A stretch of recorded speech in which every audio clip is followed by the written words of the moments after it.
Kansas City, Missouri on a cold, still night in December. And that sea of red means we're at Arrowhead. A sellout crowd is alive and rocking for a battle between the 7-5 Vikings and their 7-5 Chiefs. Good evening, everybody. I'm Mike Patrick, along with Joe Theismann and Paul McGuire. It's great to have you with us. There's an old boxing axiom that says styles make the fight. Well, in this battle of heavyweights, Kansas City is the mauler. They want to come out and bang you around, wear you down, and make it go the distance. The Vikings are the punchers. They come out throwing bombs, and they want it over with in a hurry. How about Minnesota tonight, Joe? Well, Mike, Minnesota faces an opponent tonight very similar to the one they faced just 6 days ago in the Tampa Bay Buccaneers. Kansas City wants to come out and run the football. They want to come out and pound you. They want to keep the score close and let their defense get involved. I don't think that can happen. The Minnesota Vikings wide receivers were not a very big part of that offensive show last Monday night.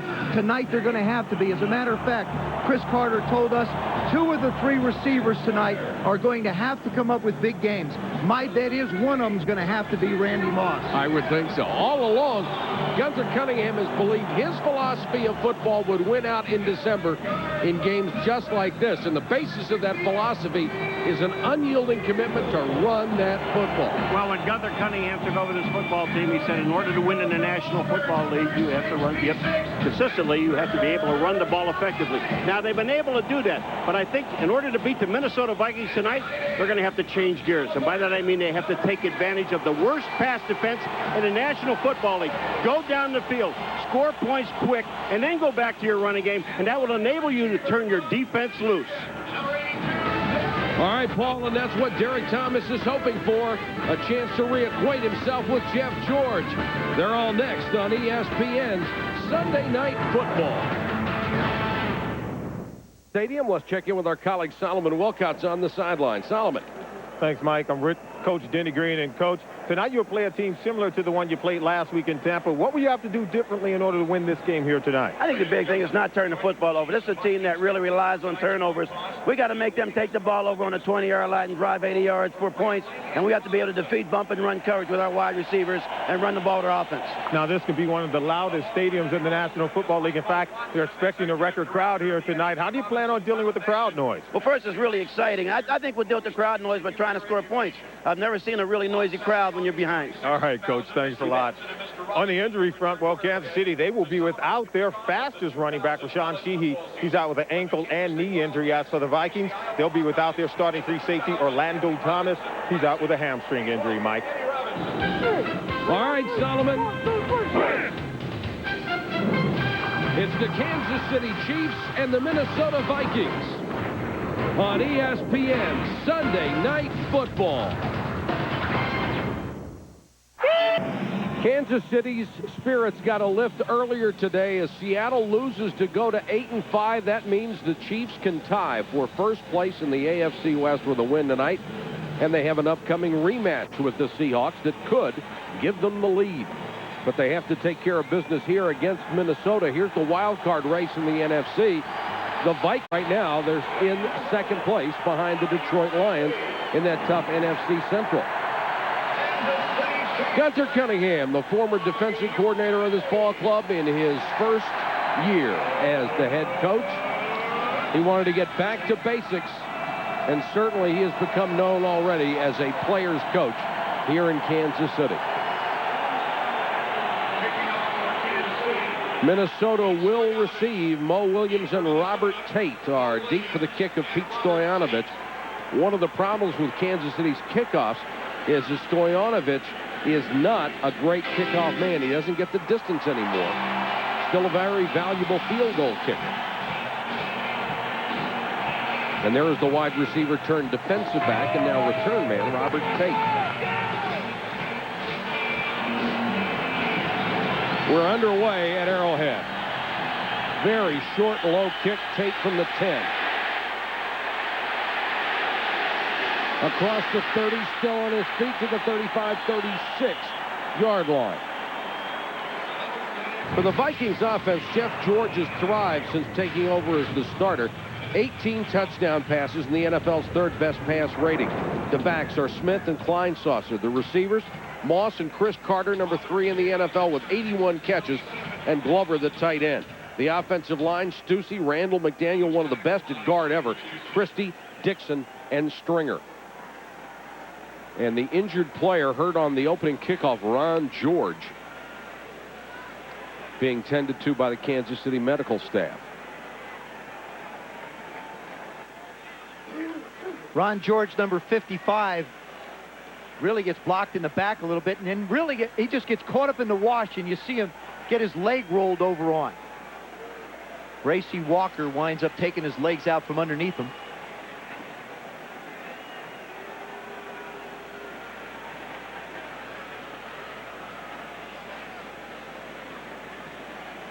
George, a 7-year veteran out of Stanford, who backs up Donnie Edwards on the right outside. Mainly his value is as a special teamer. A lot of Stanford guys wherever Denny Green has gone to coach, because he was there during his college days. Jeff George cannot have pleasant memories of this place. His record as a starter, 42-71. That leads quarterback losses for the decade, and he's had nightmares here before, like the last time he played here when he was sacked 10 times. Yeah. This place has not been very pleasant to him, and that Kansas City defense has got their sights set on Jeff George. He may have changed uniforms, but he still is the bounty that they're looking for. Yeah, but Jeff George talking about this football team he's playing with now, the Minnesota Vikings. He says this is without a doubt the best football team I've ever played on. Derek Thomas ready to welcome him back. He had 6 sacks against him last year when we were here. 6. And he only had 12 for the year last year. Because he didn't get to play him anymore. That's not kind. Oh, if he'd have played the...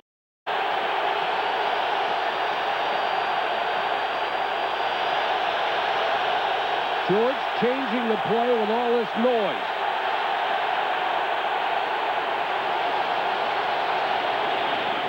Smith. Robert Smith gets about 3.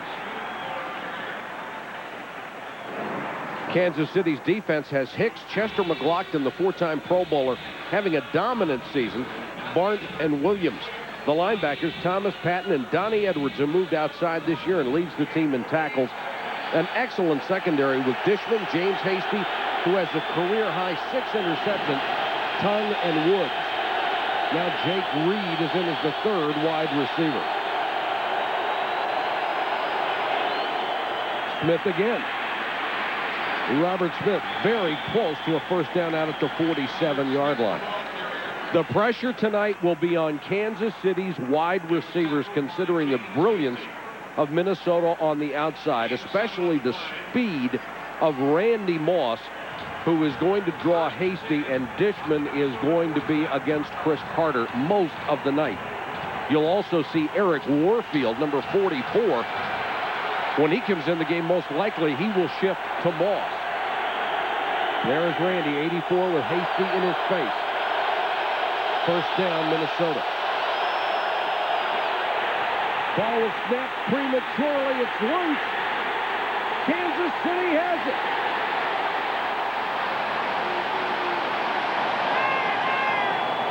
Jeff George was changing the play, and Christie snapped it to him. He was trying to change it, and that just gives you an idea of how loud it is in this stadium when the center can't hear the quarterback.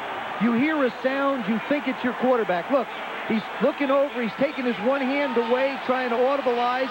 The ball winds up on the ground, squirts out in front, and the Chiefs are right on top of it. Dan Williams, number 92, winds up on it. Denny Green said moments ago, we can't give them a short field. They just have. Gerback to throw on first down. Andre Rison to the 31, only his 17th catch of the season. Well, you know, we talked about at the beginning, if you're going to do some change gears, go down against the worst pass defense in the National Football League. It's the Minnesota Vikings. Look at Rison. He just sets up. Gerback hits him right on the numbers. That's a perfect throw. The route was perfect. And he comes off a play action, which helps it out a lot. Here's the toss. Bam Morris carries for about 4. Kansas City quarterback Elvis Grbac, who already has a career-high 13 touchdown passes, but has also thrown 12 interceptions. It's been running back by committee. Morris and Richardson start, along with Rison, Alexander, and Tony Gonzalez, who's having a great season. A veteran, tough offensive line, Parker, Zott, Grunhard, 4-time Pro Bowl guard Will Shields, and Riley.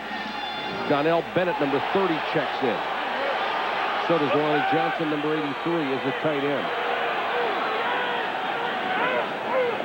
Donnell Bennett out of Miami. Gaping hole up the middle.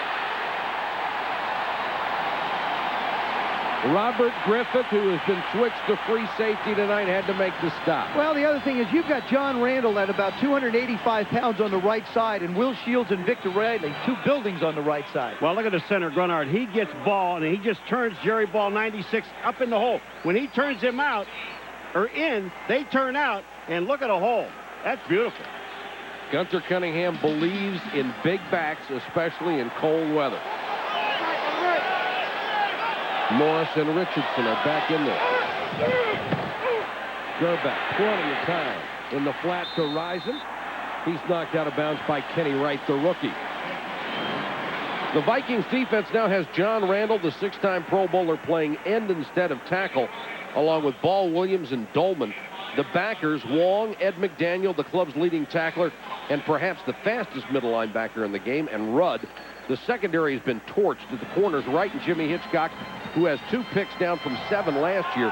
Banks and Griffin are the safeties. They love the tight end down here in what they call the gold zone. Richardson dragging people with him near the 7.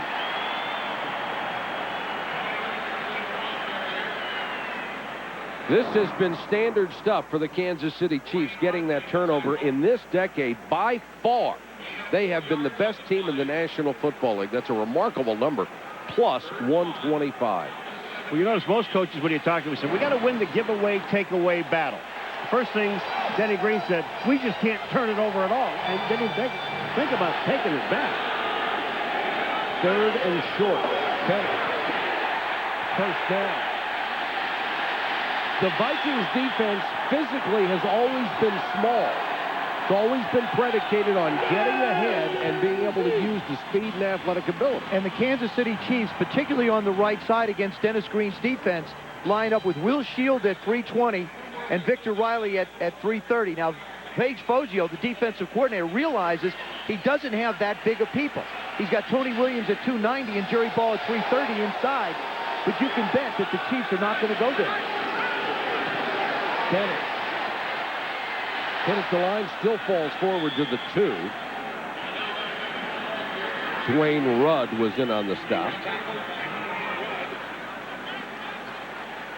When you look at the Kansas City Chiefs, you know, a lot of teams, they get down in that red zone, Joe, and they love to throw the ball. Not this team. I don't believe so.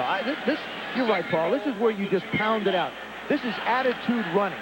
You go against that defensive line. You go against the smaller defensive end like a John Randall. Bennett took a shot from middle linebacker Ed McDaniel. That's what happens when you don't block the middle linebacker. I mean, when the linebacker's sitting in a hole and nobody touches him, Ed McDaniel, he's there. I mean, if that's and you're running up to that hole, someone has got to take this guy. Watch coming on the right-hand side of your screen. You're going to see Ed McDaniel. Bam, he's in the backfield. There's no place to go. And if the linebackers want to play that close to the line of scrimmage, now's the opportunity to run some type of play action. 3rd down, Bennett. Touchdown. Made it look easy behind the left side of the line. Parker, Zott, and Grunhard. Dave Zott, number 79. He's the left guard. You watch him pull. Watch him get out. The left guard, he's outside around. Parker blocks down. Zott blocks, and they get an extra block up in the hole. Tony Richardson took out McDaniel.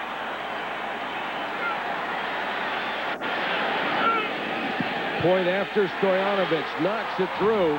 And Kansas City takes advantage of the game's first break. A fumble snap from center. They turn it into a touchdown. Southwest Airlines aerial cam high above Arrowhead Stadium for ESPN's Sunday Night Football. Still a beautiful facility, completed in 1972. It's still great to come here. One of the great venues in all of the NFL. Stojanovic. Another low line drive. Tate from the 7. Has a seam. Crosses the 35. There's a flag down. Bracy Walker made the stop on special teams.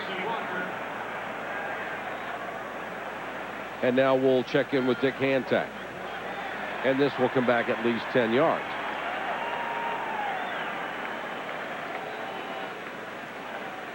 Holding during the return, number 63. 10-yard penalty.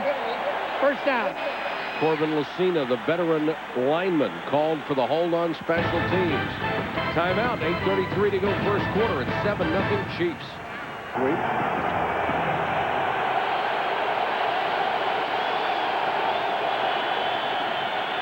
George pressured from behind. Guess who? Todd Stussy didn't stand a chance. You talk about timing from Derek Thomas.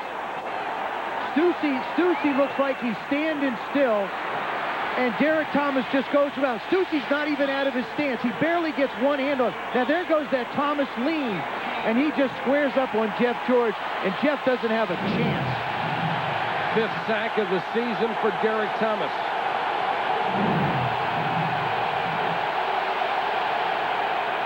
Here he comes again, the draw play to Smith. Robert Smith, 25, 27-yard line.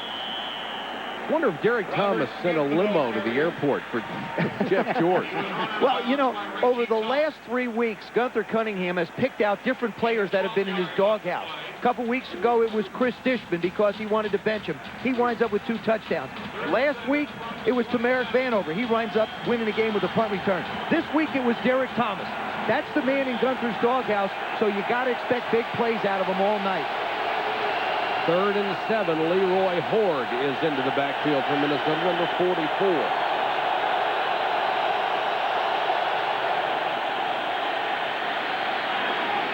Reed, flag is down. That may be against Dishman. They're going to call holding. That flag came out early. Reed never saw the ball, neither did Dishman. Going to be hands to the face in all likelihood. Dish got up there pressing him, got the hands a little high. Gunther Cunningham doesn't like the call, and if you're going to play man-to-man bump and run, you have to be physical. Illegal hands to the face. Defense, number 26. 5 yards. First down. Chris Dishman getting physical with Jake Reed. There goes the hand comes up. Flea flicker. And George did the smart thing and just got rid of it. Well, when you run a flea flicker and you've got a strong safety blitz, Reggie Tongue, you don't have time to throw it. Reggie Tongue just hesitates for a second. If he just keeps coming, he might have been able to catch the ball. Watch on the left-hand side of your screen. Number 25 is Reggie Tongue. Here he comes, up the middle. And there's just no time for Jeff George to throw the football. So far, Kurt Schottenheimer, the defensive coordinator, has guessed right in when he's wanted to put pressure on Jeff George. There's also Leslie O'Neal coming from behind.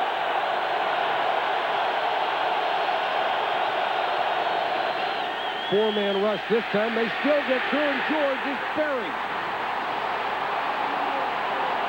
Leslie O'Neal and Dan Williams. And Denny Green seeing his offense getting pounded early.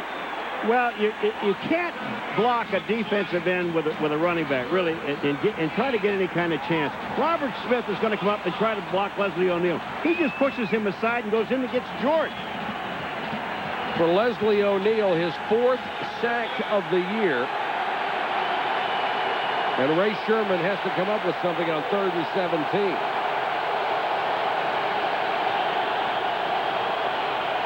And they'll go conservative with a draw play to Leroy Horde. Dan Williams gets him, along with the middle linebacker, Marcus Patton. Well, that play was designed so we don't make another mistake deep in our own territory and give the ball back to the Kansas City Chiefs. So let's punt it away and wait for another time. The Minnesota Vikings have got to have their defense come up big on this series. If they let Kansas City get this snowball rolling downhill, they're going to run over. Their defense is going to have to come up big so the offense can regroup. Vanover had a touchdown return a week ago. Burgers had a great year as a kicker. Vanover from the 28. Got room to the near side. Can't make the corner. He fumbled the football, but it's out of bounds. Mo Williams made a heck of a play to prevent him from turning the corner. 14-yard return after a punt of 45. So far, it is all Kansas City with 6:11 to go first quarter. Chiefs leading the visiting Vikings 7-0.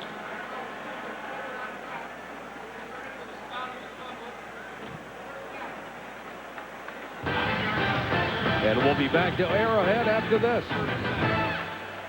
Orlando Thomas, the starting strong safety, out for at least a week. He has a hamstring, had to come out of last week's game.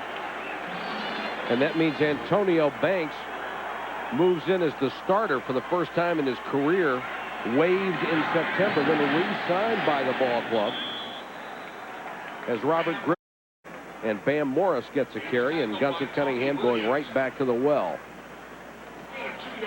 They can throw so many big backs at you. Tony Richardson, he only weighs 235. Bam is at 256, really. And then you throw that little change-up Mike Cloud in there, just at 205. And Cloud checks in for the first time. Richardson didn't have a chance to get started that time. ESPN Sunday Night Football continues next week with an interconference matchup. Doug Flutie and the Buffalo Bills head to the desert to take on the Arizona Cardinals. Join Joe, Paul, and me right after prime time at 8:15 Eastern. Both teams coming up, both still in it. 3rd and 8, Kansas City. Gerbeck, blitz coming. Unloads, rising. Check it, Horn. It's a gain of 30, and he beat Jimmy Hitchcock. And Jimmy Hitchcock is their best. All right, they're going to run a blitz here, and look at this. Wright is number 20. He comes in. Gerbach sees it. He knows he's got one-on-one coverage on the outside. Watch what Joe Horn does, though. You use your speed, get your head around, and then you find the ball. That ball isn't purposely underthrown. That's just an excellent play by Joe Horn. Another first down, Kansas City. Morris back in as the principal running back. Bam Morris. Bams his way to the 13. You know, when you get Bam Morris going, and really he does run downhill. When you get him running downhill, he's got such excellent feet for a big man. Got to have the offensive line blocking, though, Paul. Number 68, Will Shields, does an excellent job on Tony Williams. Watch number 68. He's going to turn him out. Once he makes that move, Bam does what Bam does best, and that's go Bam. Nice hole. Nice hole for him to run through. Give that back a crease to go. Back to the ground for a couple as Alexander gets a carry. One other thing that the Kansas City Chiefs do, they try and run a play every 22 seconds. What it does is it puts a little doubt in the defense to get them where they want to line up, but yet the Chiefs just keep pouring on. That's one thing that Gunther Cunningham tried to do to every defense, not just Voges, in this particular year. He wanted to speed them up in and out of the huddle.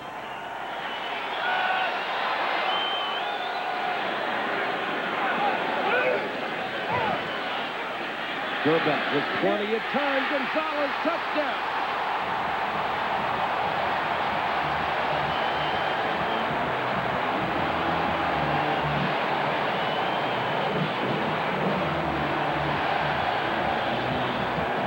They've made 2 touchdowns look very easy. Well, Wong, number 52, the linebacker, is going to be in the inside. Watch him sit in here. He runs underneath by Wong, Tyler Wong, and he misses him. And Gonzalez has really stepped up his game this year.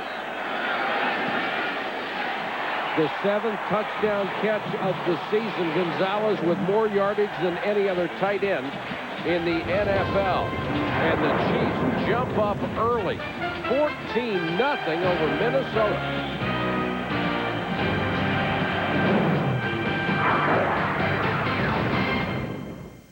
Dad somewhere at home hiding their eyes. Trying to change their last name. My son, Belly Boy. That's a very effective look. What do you do when you you rest it on a rail? That's what you do. Jeff George hasn't been able to get anything going. Sacked twice, fumbled once, threw one away under pressure, and has a net -16 passing total. Williams and Tate deep to receive again. Very short this time. Hit at the 19. And Tate hurdles out to the 26. Mike Cloud upended him. The rookie from Boston College. Got a timeout on the field. Back after this. With a quick start that they needed on top. 14-0. 3:01 to go. Trying to block him with a back. That won't get it done. Jeff George is down twice, and there's 2:40 to go in the first quarter. Last time he was here as a Raider quarterback, sacked 10 times.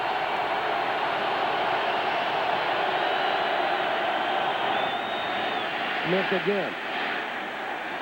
Stutter steps for a couple. It'll bring up 3rd and about 3. But I still like what Ray Sherman is doing, the offensive coordinator. There it is right now. We identified Dave Atkins before. That's Ray Sherman, the offensive coordinator. I like the fact that he's come out running the football. He comes back and tries to throw, and they get a couple more sacks. This place is going to be impossible for his offense to operate in. Now you've got a manageable 3rd down. It's critical that they protect and give George a chance.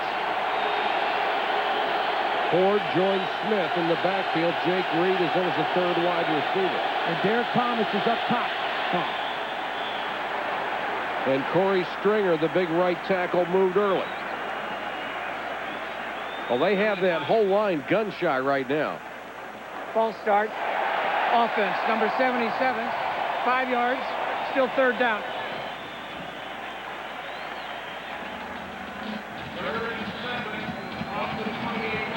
One of the things that you see throughout the league and in games when you go to a place as noisy as this place is, you've got to get up there in the line of scrimmage and go in a hurry. You can't be sitting there waiting.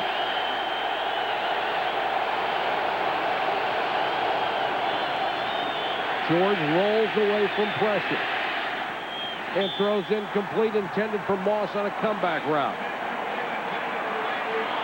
No matter what the outcome of that series is for the Vikings, I like the calls that Ray Sherman made. You got to execute it. You run, you try and pick up the 3rd down. Now you put your defense out there. Sooner or later, this defense is going to have to step up and stop that Kansas City offense if they can. There hasn't been a lot of stepping up in that defense all year long. Now, if they don't step up here, it's going to be open season on Jeff George, and they're going to see a lot of those running backs of the Kansas City Chiefs. Berger to punt to Vanover. Returnable kick this time from the 31. Vanover to the 47. Ball came loose, and they're saying it's down. No fumble. 16-yard return by Tamarick Vanover. Tamarick Vanover takes this thing now. He fumbled the last one he tried to put on, and obviously the ground can't cause a fumble after he's been touched. The ball comes out, but that's twice that he has hit the ground, and twice the ball has come loose. Harold Morrow putting him on the ground. He's going to be back in Gunther's doghouse in a hurry. He's auditioning for it right now. Excellent field position again for Kansas City. Play action, Gerbeck.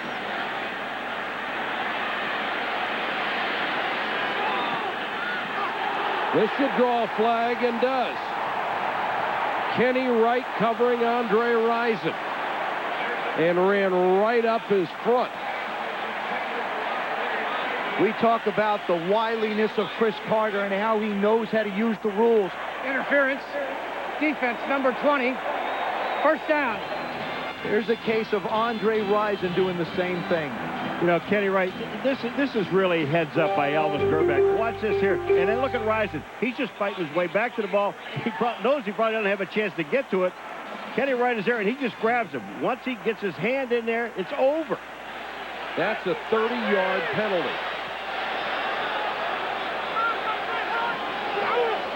Bennett. 15. 10.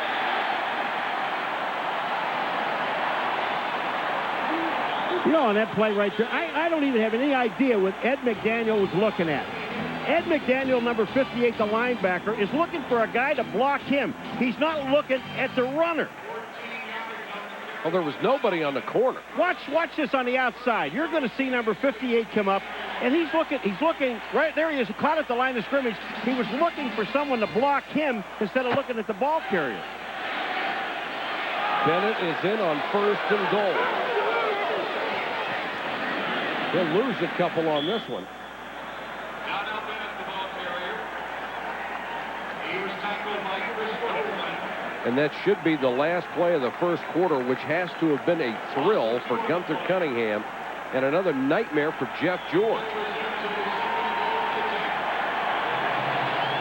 The Vikings offense has been buried under a sea of red, and they trail it here in Kansas City at the end of one, 14-0.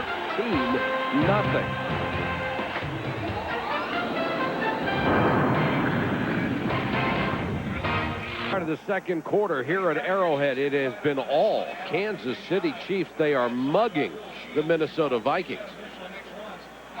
Look at the statistics. The Vikings minus 16-yard passing. That reflects the sacks.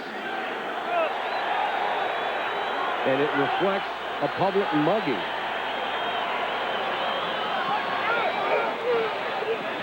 Gerback intended for Gonzalez, who was tied up with McDaniel.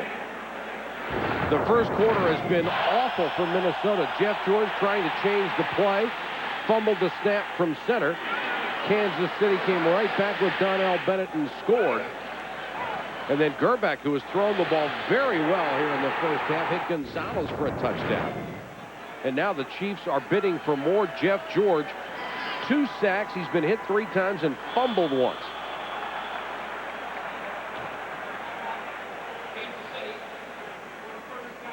Now the Chiefs will use the timeout as they had trouble getting Derek Alexander lined up properly. I think some of the problems that Minnesota has faced defensively, and Gunther really likes to create this for defenses, is really he speeds everything up. When they practice very fast. They get in and out of the huddle.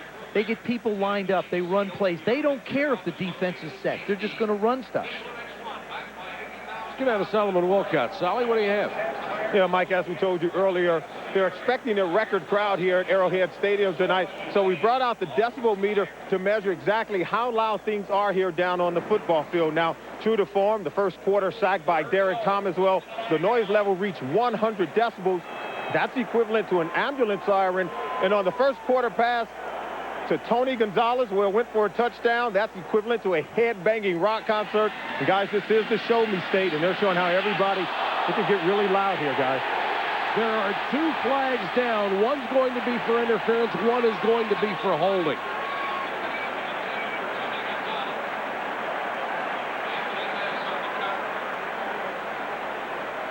So this play never happened.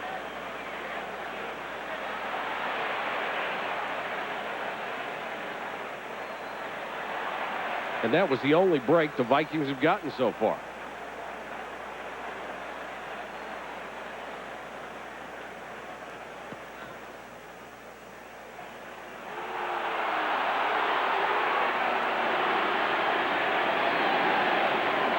The hold was on Grunhard, the veteran center.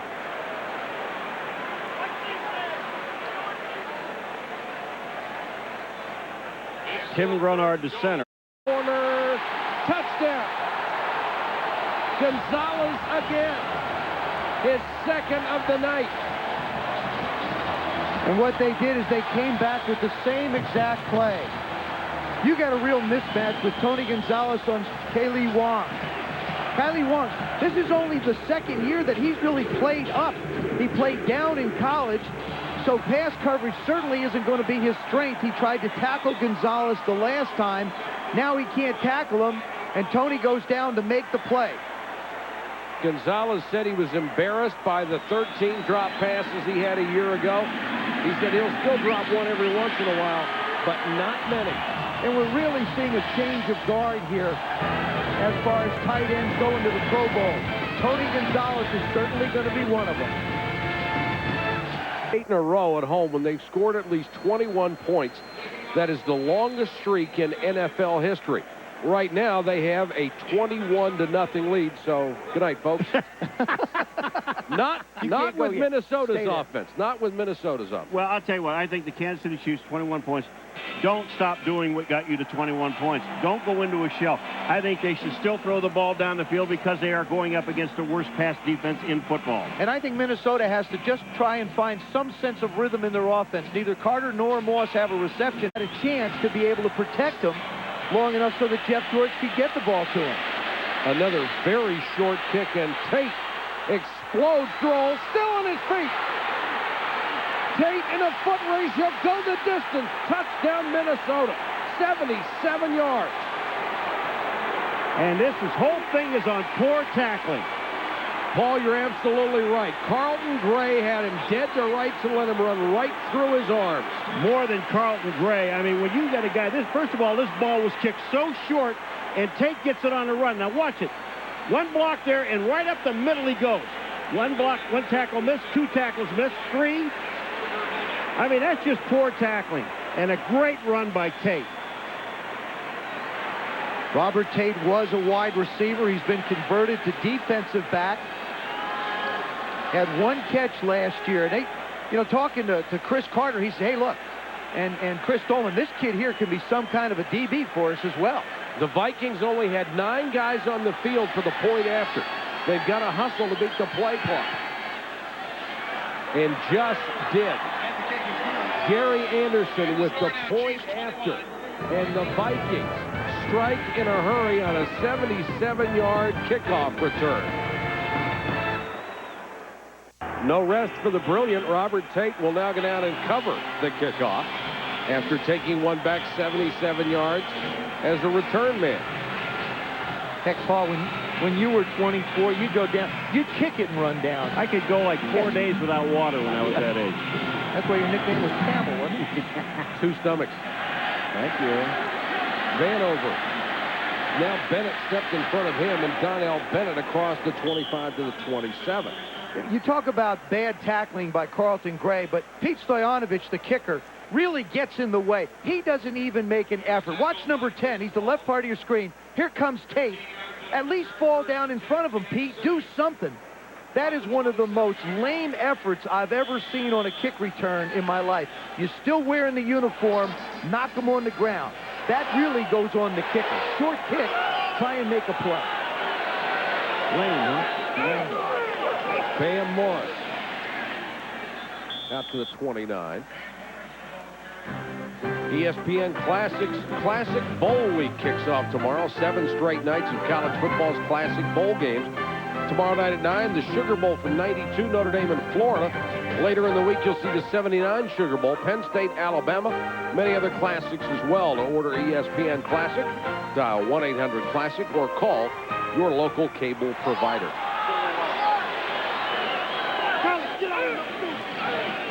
Gerback has had tremendous protection. Throws this one away. Had double coverage on Kevin Lockett. Chris Dolman, been around a long. Insisted there have been several things written that said he's playing the run better than ever, and he says, look, I always played the run good. Well, Don't give me that. He says, I have over 1,000 tackles. I don't have 1,000 sacks. He played it well. Richardson explodes up the middle. And the Viking defense is just being gashed. That one for 27. All Tony Richardson is doing is picking up where he left off against the Denver Broncos a week ago. Tim Grunnard, the center, and Will Shields, number 78. Again, the middle. Watch the 2 big guys in the middle. They're just going to cave it, and then right up comes Richardson. There they are. Randall gets turned out. Grunnard takes the other side, and there he goes. And here comes Tony Richardson. Look at the moves for a big man. Thought he could just run straight. Ha! Gerback, nice play action. throws short. It's complete. Caught by Kevin Lockett. And the way the Kansas City offense is going, you wonder even if Minnesota's vaunted offense can score enough points. I don't think that Minnesota's defense has the ability to stop what Jimmy Ray wants to do. They've got mismatches because of youth in the secondary. And the other thing is, Jimmy gets a chance to call these things the way he wants against Foge's defense because they're running the football. That's the key to what Kansas City is doing. Kansas City has already racked up 170 yards in total offense.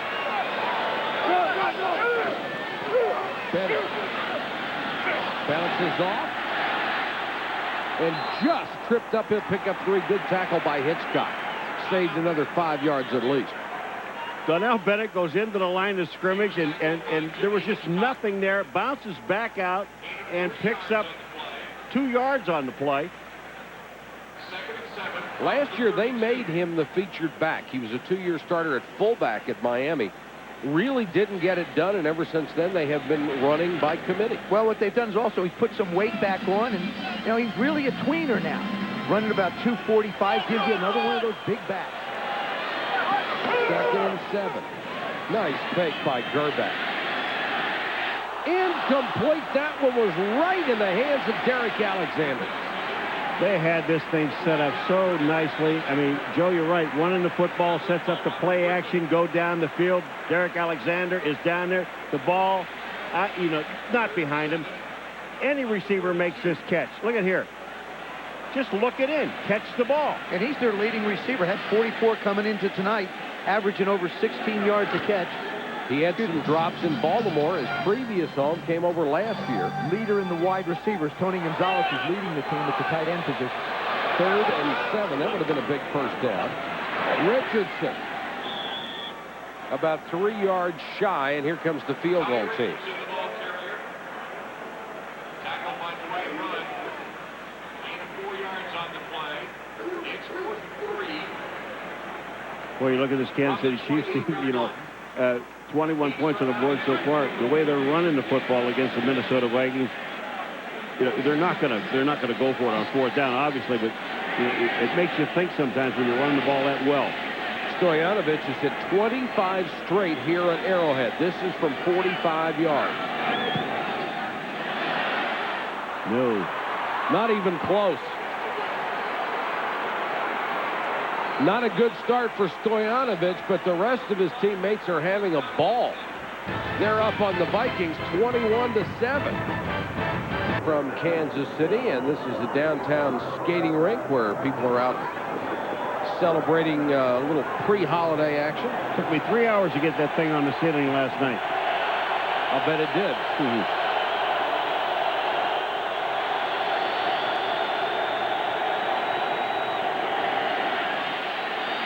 Jeff George. Moss just snatched it out of the air, and George was under pressure again. His first completion of the night. Oh, Randy Moss, you talk about timing the ball perfectly. Watch this. Randy Moss down the field. Watch this jump. Perfect timing. But he would have never been able to get it off unless Robert Smith had squared up on Derek Thomas. Ball in the air.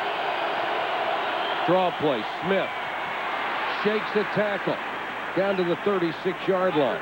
They really missed Robert Smith when he was out with hernia surgery.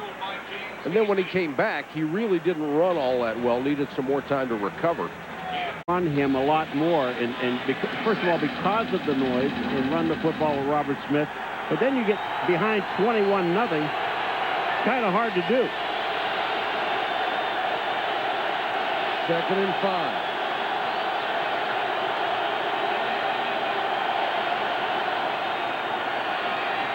Blitz coming. George unloads. It's incomplete. Intended for Reed. Moss and Carter, two of the most dangerous receivers in all of football, have a combined 1 catch. Jeff George has only had time to throw to both of them combined 3 times in a quarter and a half. Tough to throw when you're flat on your back. The pressure now goes on the offensive line of the Minnesota Vikings. They've got to give Jeff George enough time, and I promise you he's going to go looking for Chris Carter. He's been the man that he's looked to in this situation. and this will be another one. Chiefs come with a blitz. Draw play. Smith. Robert Smith gets in front of the sticks. That's a good call. The Chiefs brought a lot of people. It's an excellent call.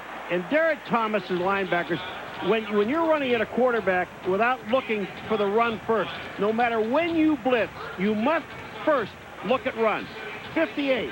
Derek Thomas, look at him. He runs right by Robert Smith. Now, Robert Smith ran into his own man, Leroy Hort, and still picks up the first down.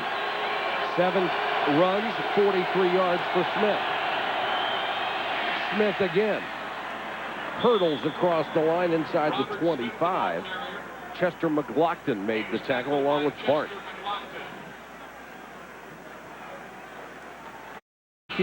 Gunther Cunningham's team through the whole first quarter, they're controlling this thing. All of a sudden you miss a tackle, you get a lack of effort. Now all of a sudden you breathe life back into the Vikings. And they had nearly 80,000 people going nuts on every play. Leroy Horde lost his footing and goes down in the backfield. Williams covered him immediately. Yeah, he lost his footing. He's about to get hammered. Dan Williams playing defensive end, back 97, had 10.5 sacks. They really want to move him back inside. Give Mark Ward, number 67, a chance to play at some point. They'd like to get Dan Williams matched up inside with Chester McLaughlin at some point. Well, they missed him last year when he held out. 3rd and 10. Blitz coming again from the corner. Incomplete pass, double coverage on Reed. That was one of the few times that Jeff George had time to throw the ball. He seems to be getting a little bit more. Eric Warfield, number 44, on Randy Moss. He won't let him go outside. Excuse me, Jake Reed makes him go up inside. Gary Anderson, who has really struggled this year after perfection in 1998, will try one from 45 yards. Way short. Both kickers unable to get much into it on a cold night.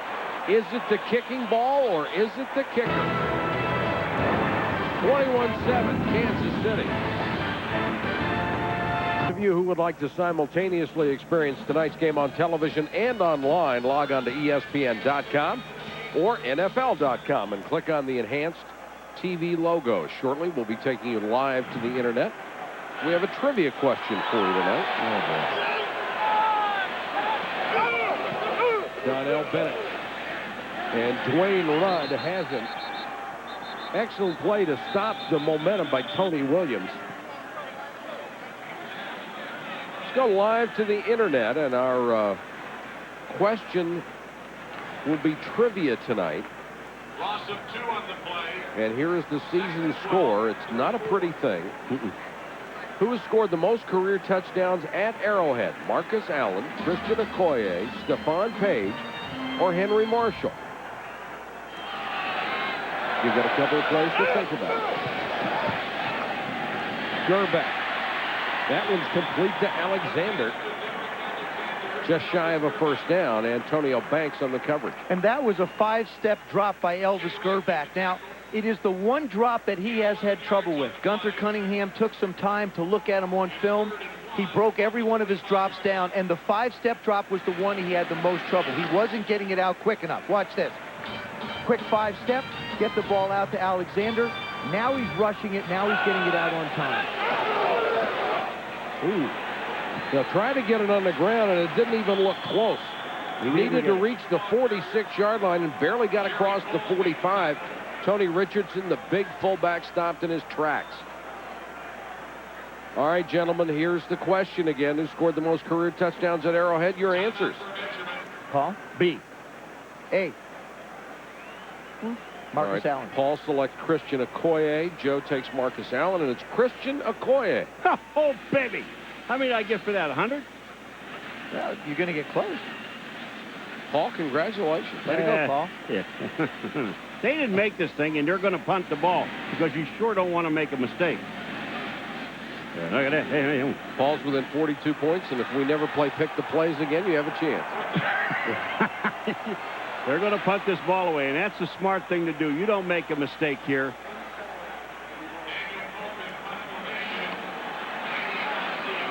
Randy Moss will go back to take the punt.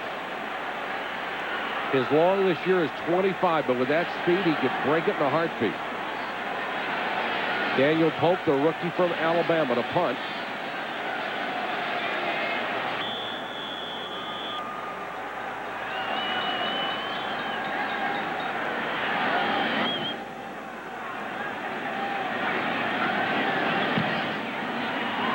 Beautiful kick. Moss back to the 7. Lost his footing and went down at the 15. 8-yard return after a pretty punt. 48 yards from Pope. ESPN Sunday Night Football is brought to you by Heineken. It's all about the beer. Heineken. By Cisco Systems, empowering the internet generation. By Charles Schwab, creating a world of smarter investors. By Rolaids. Rolaids, R-O-L-A-I-D-S, spells relief. And by Southwest Airlines, proud sponsor of the NFL and official airline of the Super Bowl. Vikings have done nothing on offense. Their points came from special teams.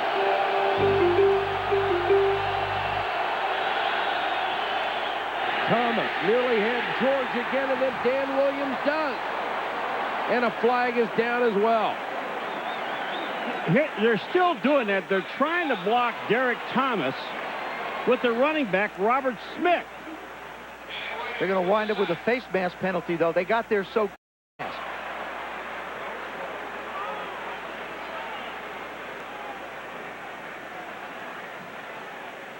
The referees, Mike, we understand, is inoperative.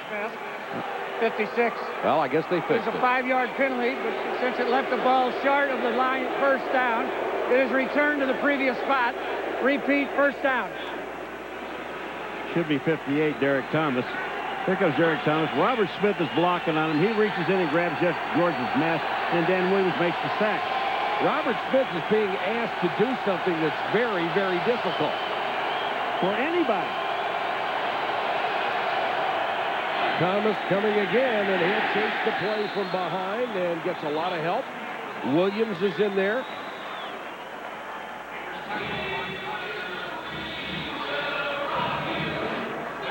The #1 passing offense in the NFL has 7, count them, 7 yards in the first half. And see, I think the Minnesota Vikings on offense, Ray Sherman's got to do something to help out his tackles if Derek Thomas is there. He is getting such a jump off the ball.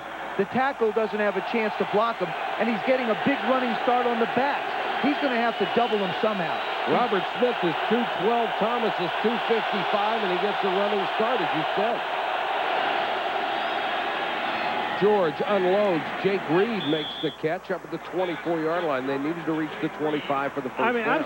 I'm sitting up here, and it looked just like Derek Thomas was offside. The jump that he gets is absolutely incredible. Watch it, folks. He's always had that first step. All right, this is real time. Watch Derek Thomas. The ball. Well, he was early, wasn't he? He was early. No, you know what he does, though? He raises up and doesn't go forward. He is moving quick, but he comes up and then goes forward.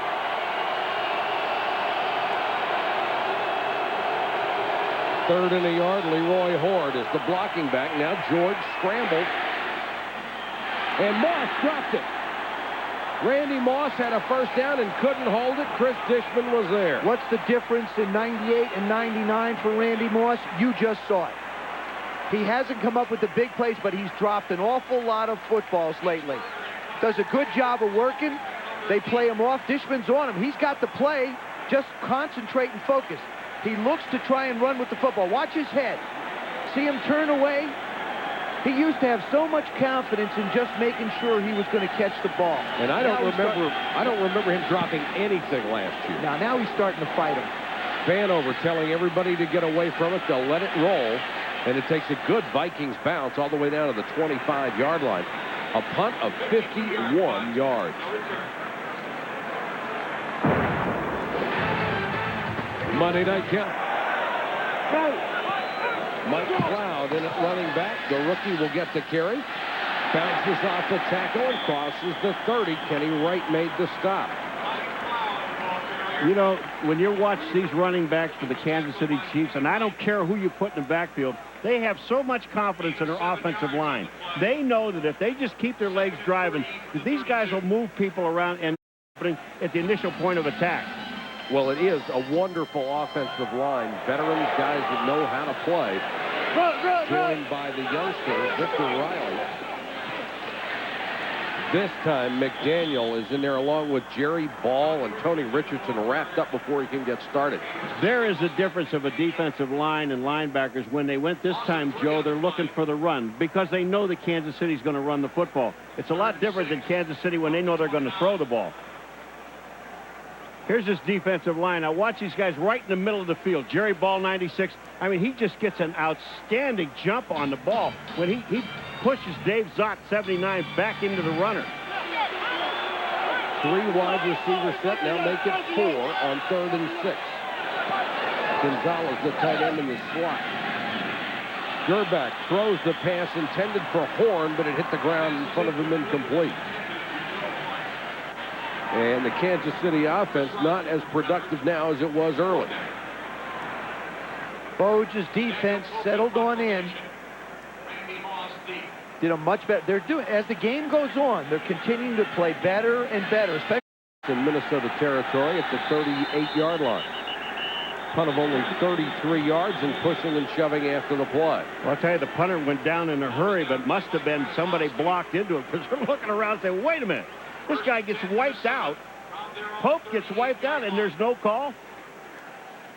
Check in with Solomon Wilcott. Solly? Yeah, Mike. Minnesota free safety Orlando Thomas is out with a hamstring injury. And Orlando, you guys that came in, you wanted to try to stop the run. So far, Kansas City has been effective. Why have they been effective running the ball in this game? Well, right now, their front line is just doing a real good job of getting guys off the line of scrimmage. They're able to move the ball. They're just doing a real good job up front. Antonio Banks gets his first start at strong safety. His performance so far in this game? He's doing real well. He's been able to come up and make a couple of plays on the run. He hasn't been in the pass plays yet because they haven't thrown the ball inside. But he's done a good job thus far. Okay, Orlando, thank you. Mike, back to you. All right, Saul, thanks very much. And Jeff George just did a remarkable job to get away from pressure and hit Chris Carter for 22 yards. He got away from Derek Thomas, and they had Andrew Glover, number 82, the tight end, blocking. Look, he just goes right by Jeff George. He doesn't see him. George gets out, makes the throw. Carter makes the catch. Chris doing a nice job. Now look at him keep working. He keeps working. Keeps working. And that's what will happen. Jeff George, if he starts to scramble around, he'll try and hunt up Chris Carter. His first catch of the night for 22 yards, and he was very slow to get up. Moving very gingerly on that right leg.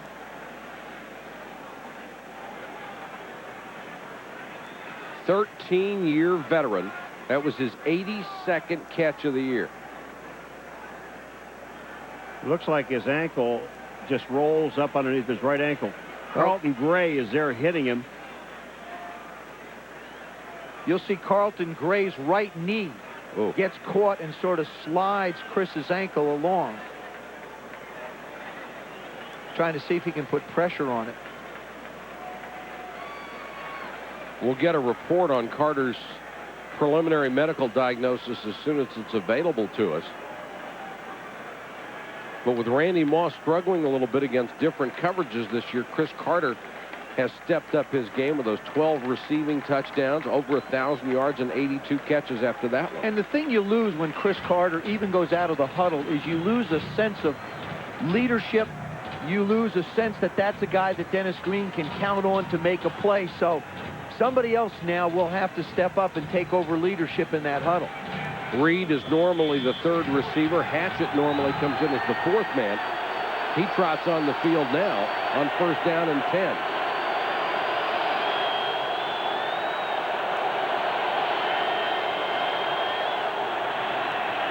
Thomas around the end, and Smith drops the screen. Flag is down. There's a penalty flag down. The pass is incomplete, intended for Robert Smith. And the preliminary call is against Minnesota.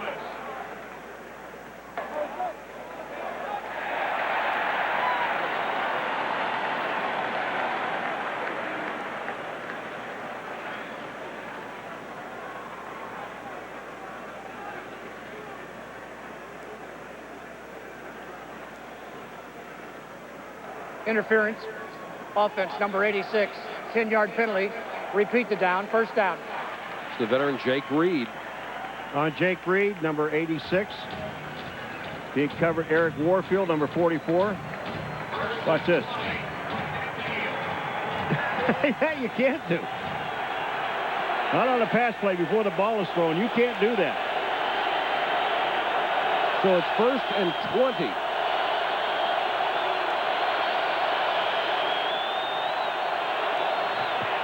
Draw play to Smith. He's horse-collared by McLaughlin. Well, now they appear to have changed their blocking scheme on Derek Thomas. They've got an offensive lineman blocking him again instead of a running back. Well, it works out okay. If you're going to bring an offensive lineman out to block Derek Thomas, that means that another offensive lineman's going to have to block Chester McLaughlin one-on-one. And he's having such an outstanding year that there isn't anybody in that line that can contain him.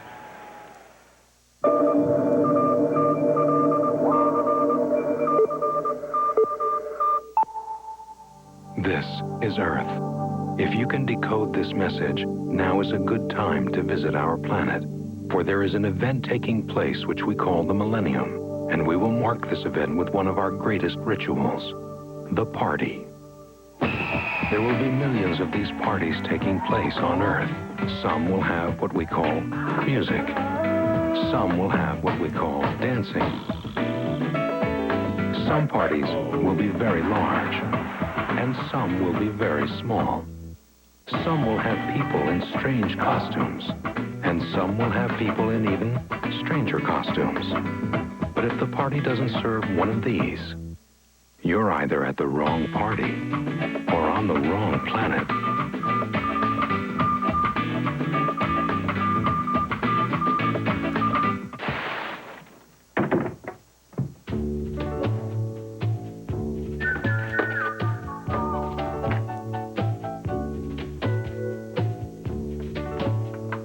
The all-in-one, internet-ready Gateway Astro PC is so simple to set up, you'll have it up and running in less than one donut. Just $799 with an Intel Celeron processor. Call 1-800-GATEWAY.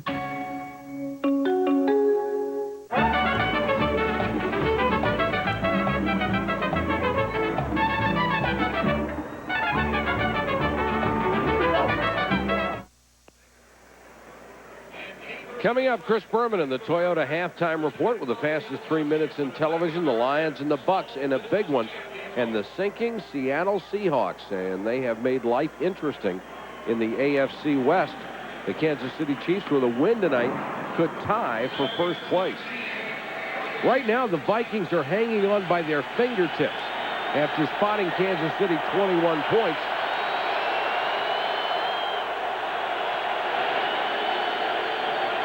Second and 17. Bad snap. Blitz coming. George unloads. Moss. About 3 yards shy of a first down. Carlton Gray with a stop. Let's go to Solomon Wilcott. Solly. Yeah, Mike, the injury to Chris Carter is a right ankle sprain. He's been trying to warm up on the sideline. He appears to be in a lot of pain. Right now, I'm told that his return is probable. You know, with Chris Carter's intensity, he's going to try to get back into this game. Right now, trying to go back on the field, they had to pull him back onto the sideline. All right, Sal, six-time Pro Bowler. You know he wants to be in there. Horn on the draw. Danced around, didn't have a chance. Brought down Donnie Edwards and Marcus Patton. This is where Dennis Green's got to make a decision. I think what he should do is let the clock run down a little bit and go for it on fourth down. I believe they're out of Gary Anderson's range to try a field goal, and this is the right thing to do. You don't want to leave a lot of time on the clock. You let it keep running. Well, he hasn't made one over 40 all year, and he missed from far shorter than this earlier. Fourth down. And for Moss. You throw him a jump ball, he's going to get it. James Hasty had no chance. He really didn't have any chance. And what Gunther's saying is that Randy Moss was pushing off the whole way down. We'll let you see it. Randy Moss, you throw that ball short. Here it is with James Hasty. Hasty's 40, Randy Moss. Now, what they're saying right here, he's got his arm out. They're both pushing each other. I just think this is an outstanding throw and catch. And they're not, very seldom will they call offensive pass interference on a wide receiver. They'll call it more on the tight ends than they will the wide receiver. Big first down for Minnesota. And now Thomas comes across. It looked like he moved before Stussy did. This should be against the Kansas City Chiefs. Jeff George points his finger to audible in the direction of Todd Stussy. Thomas moves, and Stussy reacted. Neutral zone violation. Infraction. Number 58. 5 yards. Still first down. You'll see Jeff George just raise his hand. Just raise his hand to the left. Todd Stussy, as soon as he raises his hand, Derek Thomas moves and Stussy reacts. That's a good call. It seems fast, but see, that gives you an idea what Derek is reading, though. He's not necessarily reading the snap of the ball. He's reading the movements of Jeff George. One of those little things you pick up as you study film. This is a huge series for the Vikings. A touchdown would cut it to 7. George over the middle, Hatchett, touchdown. He beat Hasty inside, and you've got to hand it to Minnesota. This is some comeback. Well, they've got the weapons. And Randy Moss is the guy that's stepping up and making plays. Yes, he's dropped one, but he's made 2 great catches so far in this game. Hasty, their most physical corner. Just tremendous skills, and Hatchett beat him on the post. I'll tell you what, that thing was there in a heartbeat. Oh, from Jeff George, it always is. Anderson with the point after him with 40 seconds to go in the half. The Vikings have scored 14 unanswered, and it's 21-14. James Hasty has got Matthew Hatchett locked up in the slot. That's kind of... There's Hatchett. There's Hasty. What happens? He's going to go outside. Hatchett's going to come on down inside. Good job by the line, giving him time. He just comes inside. Doesn't get a hand on him, bails on him a little bit, looking for a different route.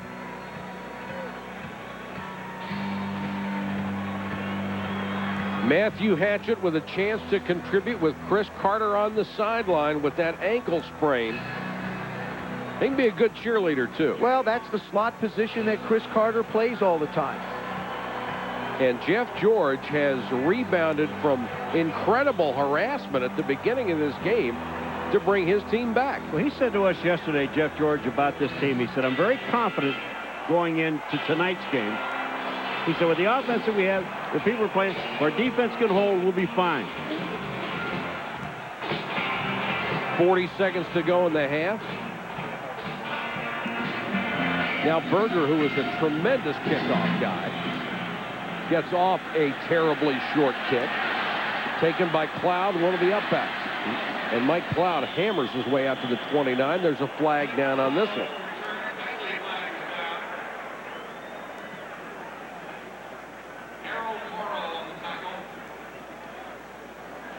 And this will set the Chiefs back.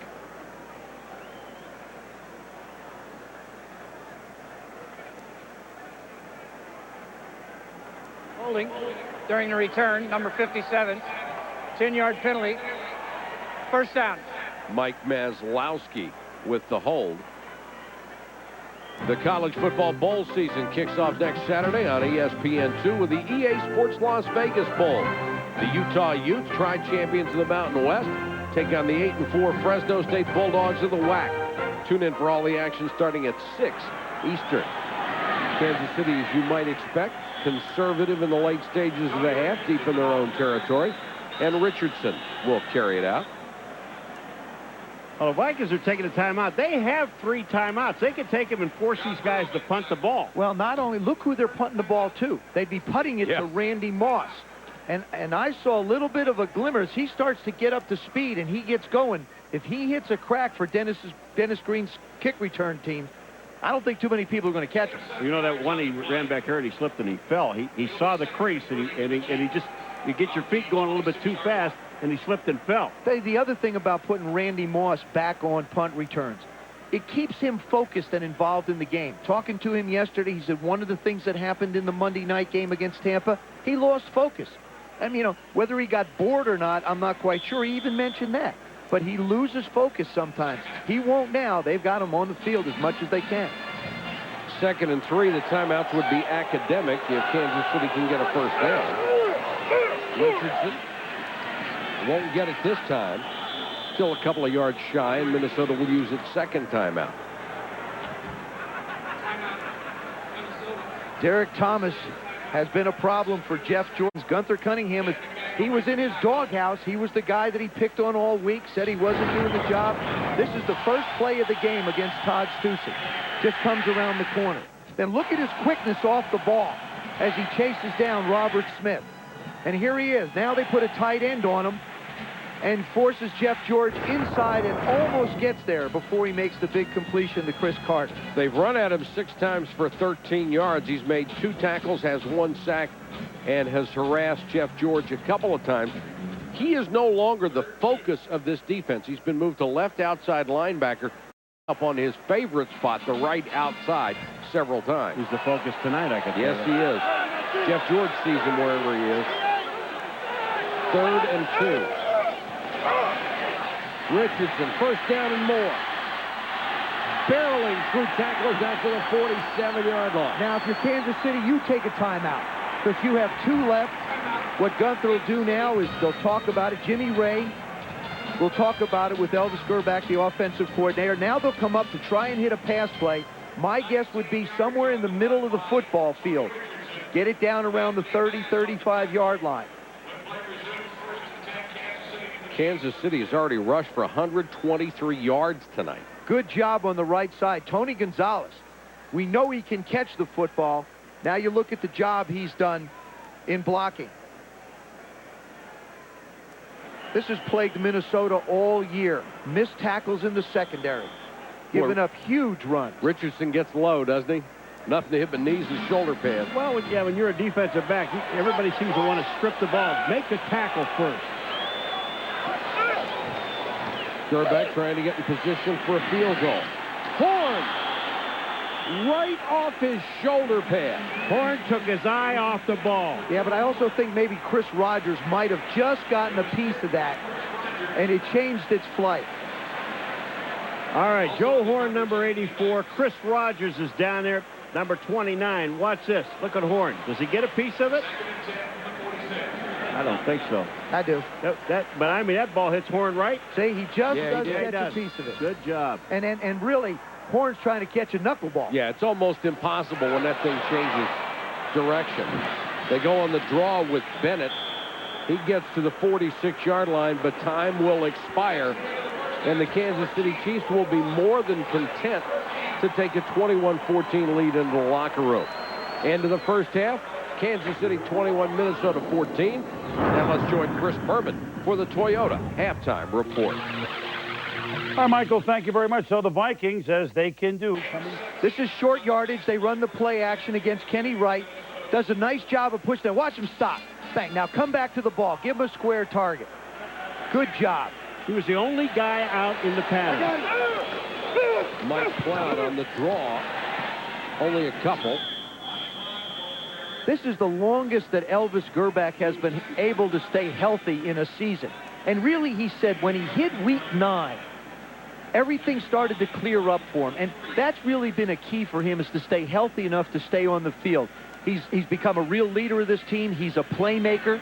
He's starting to make suggestions back to Jimmy Ray, which he started to do a couple weeks ago. And Jimmy's thrilled to get the input from what's going on the field. He's really taken over as the quarterback of this team. Play action. Pressured. And the one thing they emphasized in preseason, Paul, they wanted Gerback to do just what he did on that play. Throw the ball away if he's in trouble and not take the big hits that had taken him out of ball games in the past. Well, there would have been times when Elvis Gerbeck would have stopped and to set up to try to throw the ball and force the completion. And that's not what they want any quarterback to do in the National Football League. If it's not there, get rid of it, and let's go back again. Al Bennett is the single setback. They go with 3 wide receivers on 3rd and 9. Gerbeck, Lockett was wide open, then makes the move and gets the first down. When you run a blitz, you cannot play corner and get off these guys that far. You can't give them that much room. You look on the outside. Look at the room on the outside. That's the corner. Jimmy Hitchcock, and I mean, that's ridiculous. That's really inviting the first down. Bennett. Dwayne Rudd hit him first and then got a lot of help.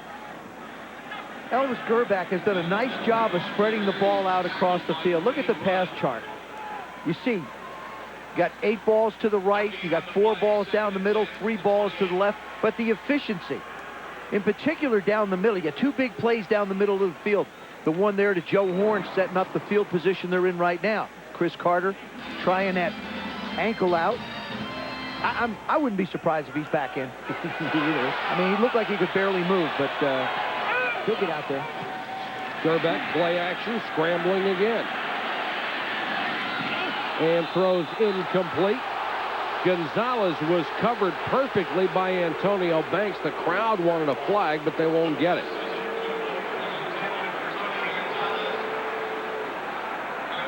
Well, John Randall, we said they moved him to defensive end. We haven't talked about him at all this evening. And here comes John Randall up the field.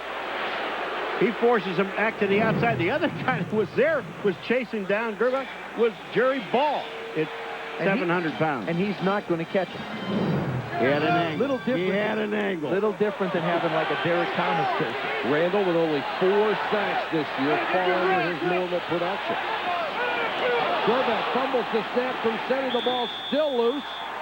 The Vikings have it. Does this not strangely resemble the beginning of the game when Jeff George did the same thing coming away from center?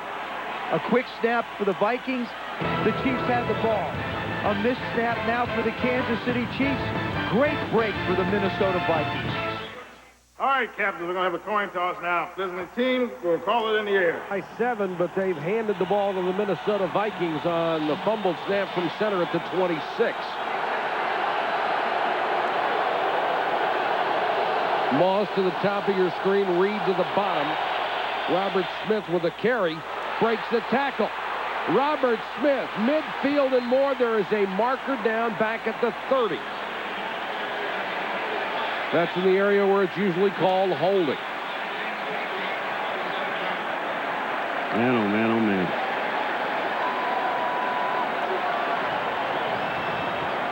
You get a turnover, you get a great run from the back, and you got guys holding. Holding. Offense, number 62. Jeff Christie. Repeat the down, first down. Wipes out a 27-yard run. You tackle. You know, with a team that's struggling, and again, they come back in the second half. You get a turnover, you get the ball, you get a good field position, and you give it back to them.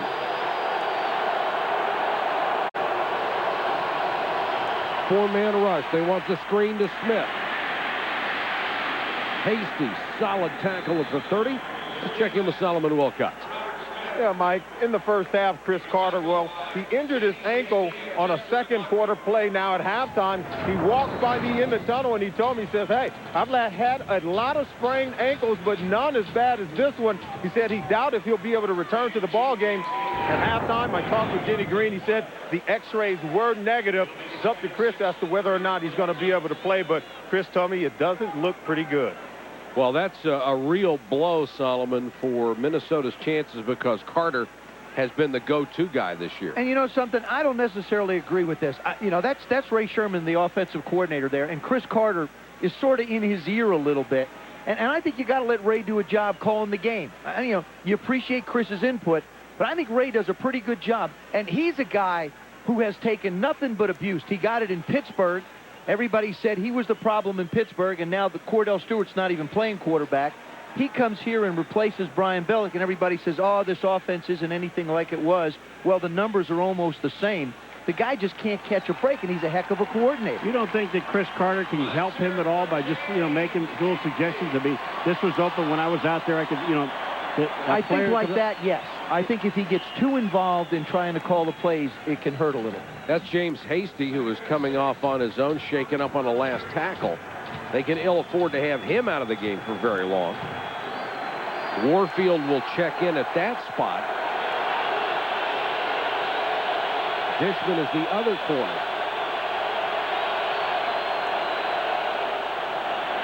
Draw play to Horde.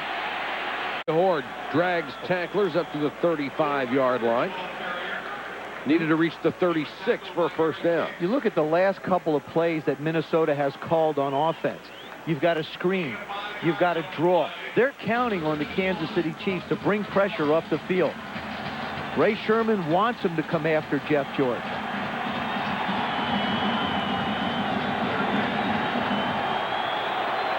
Third and a yard.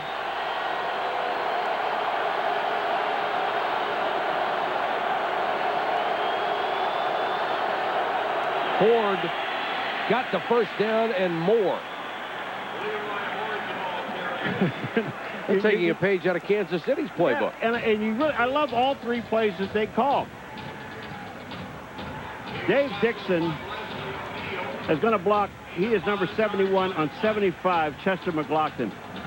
And they just go right over top. Watch this. The block is there, and Leroy Horde cuts it back to the outside. The reason I like Leroy Horde is because his feet never stop.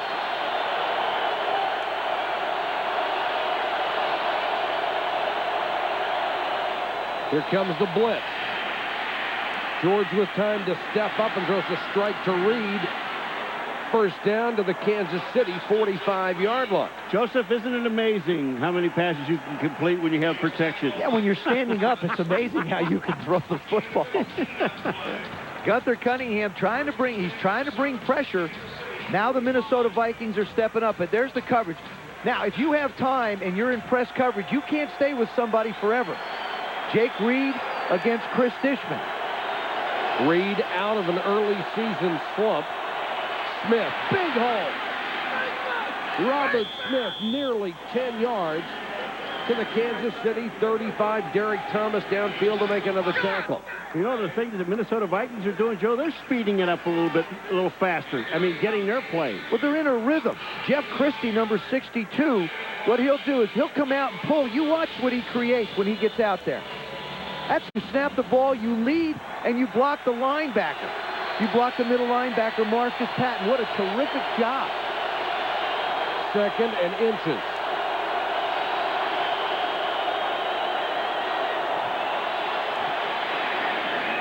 George throws intended for Reed, but originally on the right side for Randy Moss. They wanted him a little stutter step and go, and the defense was not buying it. Well, they had triple coverage on Reed and double coverage on Moss.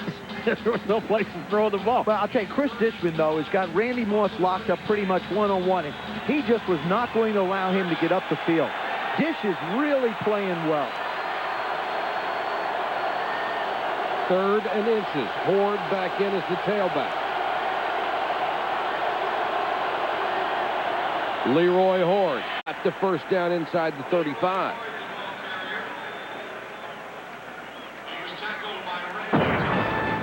ESPN Sunday Night Football continues next week with an interconference matchup. Doug Flutie and the Buffalo Bills head to the desert to take on the Arizona Cardinals.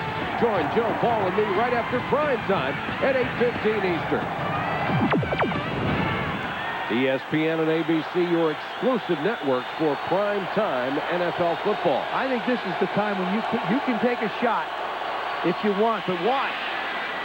When you've got an offensive line that's doing the job that these guys are doing now. Remember, 3 of these offensive linemen went to the Pro Bowl last year. Stussy, McDaniel. This is the only offensive line in the National Football League where all 5 of these guys have played every game. That's incredible. It is, and that's one of the reasons They are still legitimate Super Bowl contenders. Smith hit in the backfield this time, and McLaughlin was in there before he could take a second step. And this is the type of stuff you have seen from Chester McLaughlin only in spurts from time to time. But he's been very consistent in these type of plays. Chester McLaughlin swim move over Christie. Christie loses him. Chester McLaughlin. As soon as you start talking about the offensive line, how good they are, they make a mistake. No one man can block Chester McLaughlin. No one man should block Chester McLaughlin. They can. No one should try. 3rd and 8. Blitz coming. George sidelines it to Reed. Jake Reed to the 15, first down, Vikings. Was this a magnificent throw? Who said that you have to throw the ball over the top, be perfect? I love somebody that has range in his delivery, and Jeff certainly does. Well, we're in Kansas City. That was close to Quisenberry. Well, that was coming from down. That was a Bernie Kosar breaking out the. Watch this. He sees the hole. Look at that thing. There's one out on the side. Incredibly accurate and quick release. Vikings trying to tie. Blitz coming. Horde on the draw. Edwards was there to make the tackle as he gained 2. Yep. Elvis Gerbach's turnover on the center snap gave Minnesota the ball near their own 25. That's what started this drive. Minnesota picked up the momentum in the second quarter and has just carried it right over. And they've done a nice job of balancing the attack. More runs than passes on this drive. James Hasty is back in the game at corner.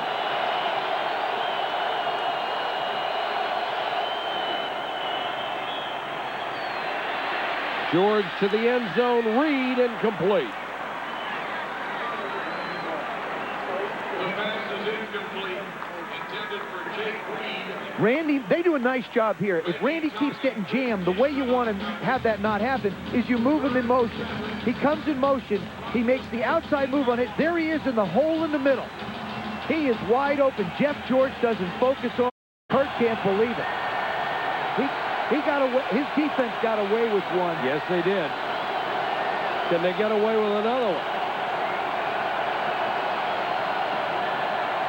Blitz again. Moss one-on-one with Fishman. Touchdown. You could see that one from the snap of the ball. That was purely work between a quarterback and a wide receiver. This was not a design play. Watch him raise his hand now to let him know he's out there by himself. Watch this. Here he is. I'm there. Get it to me now. And watch the run. Watch how quick he gets upfield. He's 11 yards from the end zone when he caught the ball. To me, he has physical skills unlike anybody who has ever played wide receiver. And it is tied. Anderson, the comeback for the Minnesota Vikings at one point down 21-0. Chris Carter hasn't been able to play, but he loves it nonetheless. By 21 early. Have tied it with 4:34 to go, third quarter, and they have Kansas City reeling. Berger to kick. Vanover waits at his 2. Vanover from the 13. And the special teams cut him down at 23. The pressure shifts back to the Kansas City offense, and Elvis Gerbach so hot early. Randy Moss talking with Matthew Hatchett and Chris Carter, his mentor, on the sideline. His numbers tonight, 4 catches, now 68 yards and a touchdown. You get the ball in his general area, you know, he's more times than not come down with it. Donnell Bennett, the single setback. Play action by Elvis Gerbach. Can't find anybody. And now brought down by Chris Dolman. Now 1.5 sacks away from 150 for his career.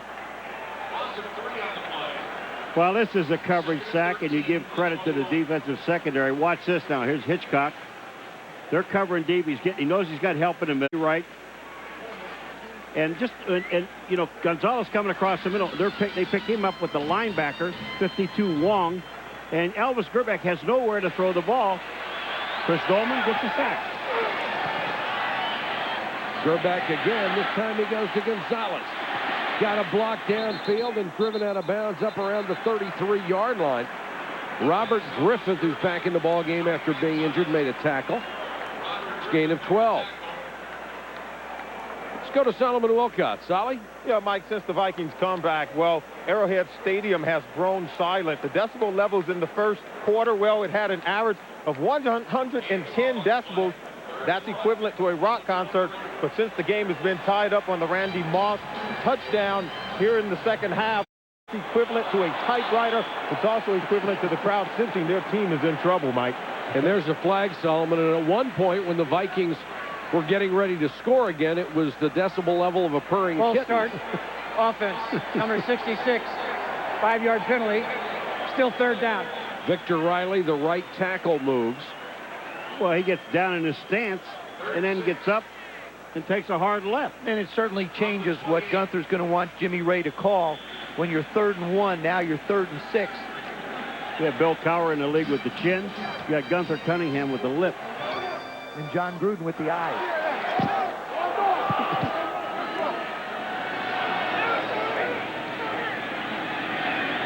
Gerbeck over the middle. Nice grab. Gonzalez just reached out and speared it. That's a first down. Mike, and he passed that gold ESPN 1st and 10 line. For the last quite a few years, we've seen Ben Coates and Shannon Sharp go into the Pro Bowl. Now you're looking, I think, at a changing of the guard. We saw Ricky Dudley last week, who's been terrific, and Tony Gonzalez here on the move inside. But watch the catch. He starts to stop and then just goes and gets the football. Big first down for Gonzalez. Leads the NFL in receiving yards for tight ends. Bennett hit in the backfield. Dwayne Rudd, the right side linebacker, second on the team. Well, one of the things, I mean, it's so obvious for anyone as you can watch in this game, you know that the Kansas City Chiefs are going to run the football. And these guys don't even hesitate. When you send a linebacker, when Foge wants his guys to go, they just cut them loose. Number 57 is going to come right up the middle and make the play. There he is, slides over. You see Will Shields go by. He has to try and block someone else. 2nd and 12. Gonzalez again. Struggles for extra yardage, gets within 1 of another first down. The versatility of Tony Gonzalez allows you to spread the field with a tight end that makes them put people out in coverage. It's a mismatch when you get a tight end out on a safety.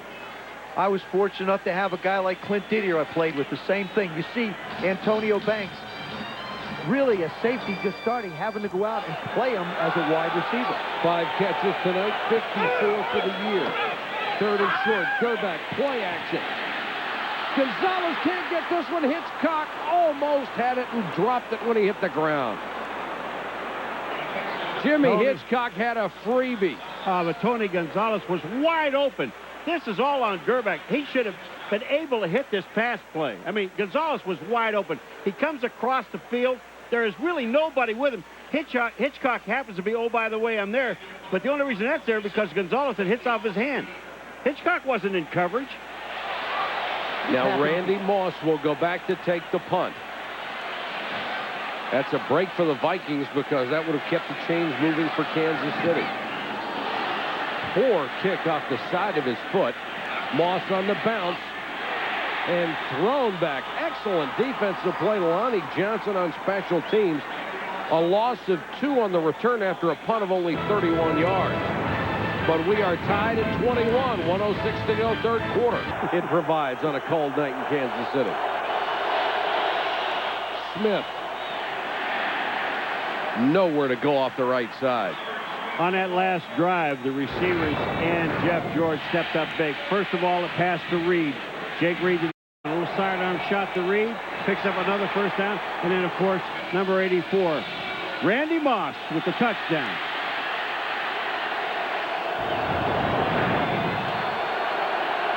The numbers on George now 10 out of 17 after a horrid start when he was pressured on every play.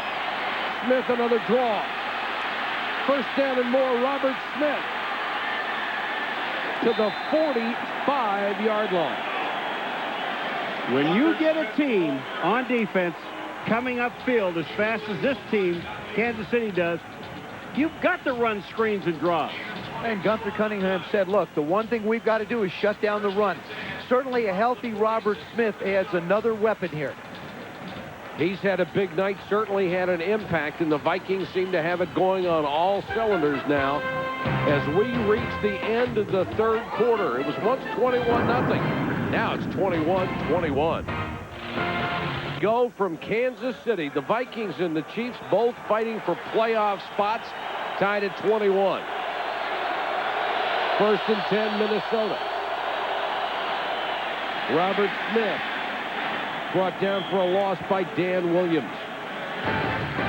ESPN Sunday Night Football is brought to you by Lee Dungarees. Can't bust them. By American Century with over 40 years of investment management experience. By Zocor. Talk to your doctor about Zocor today. And by Dell Computer. Be direct. Dell.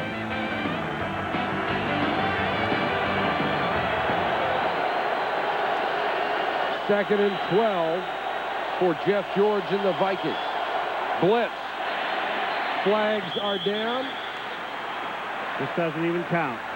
Hatchett made the catch but out of bounds, and they'll bring this back. False start. Offense. Number 77. 5 yards. Still second down. That's the second one on the right tackle, Corey Stringer. Next Sports Center, Dan Patrick and Rich Eisen fighting for a playoff spot. The Kings shall lead them, the Lions against the Bucks. And does Charles Barkley have any regrets in our Sunday conference? Charles, too.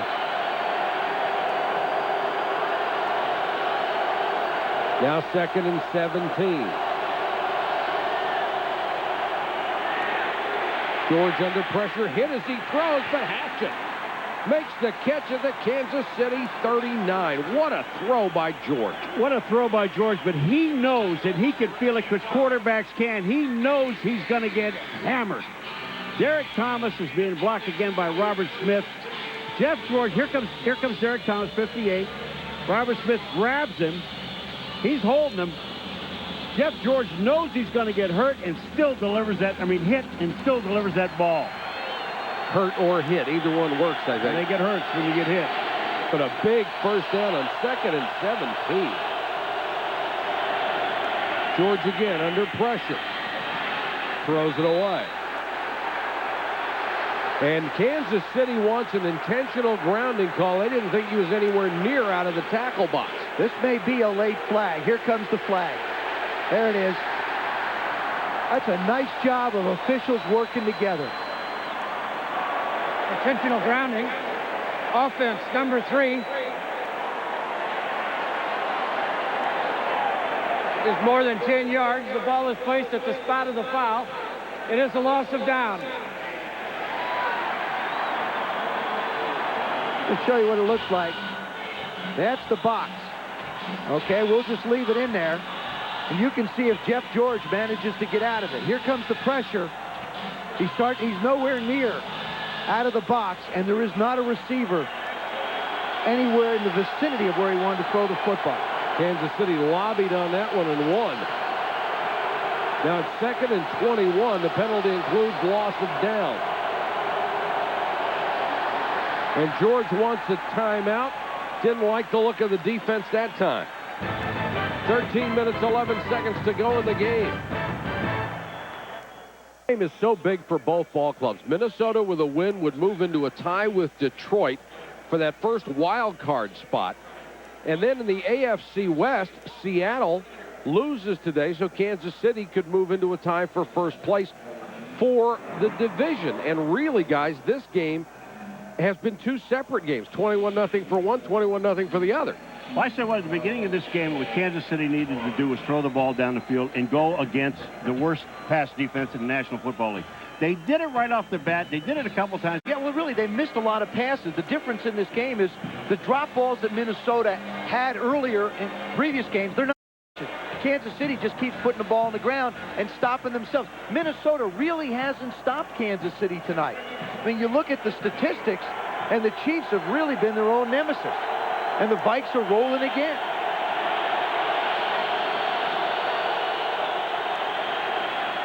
George with the low snap, airs this one out. Moss.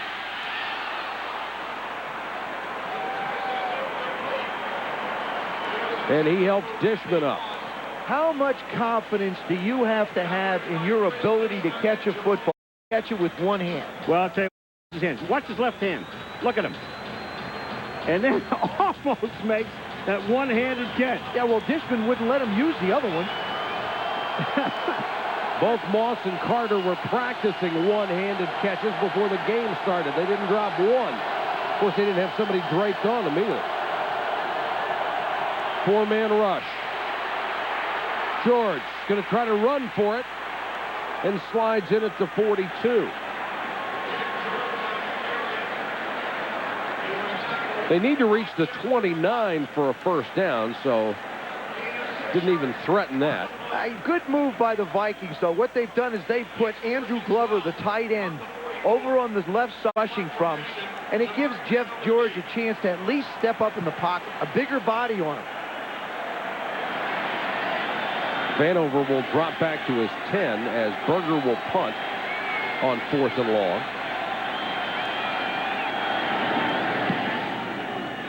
End over end. Vanover, fair catch at the 9.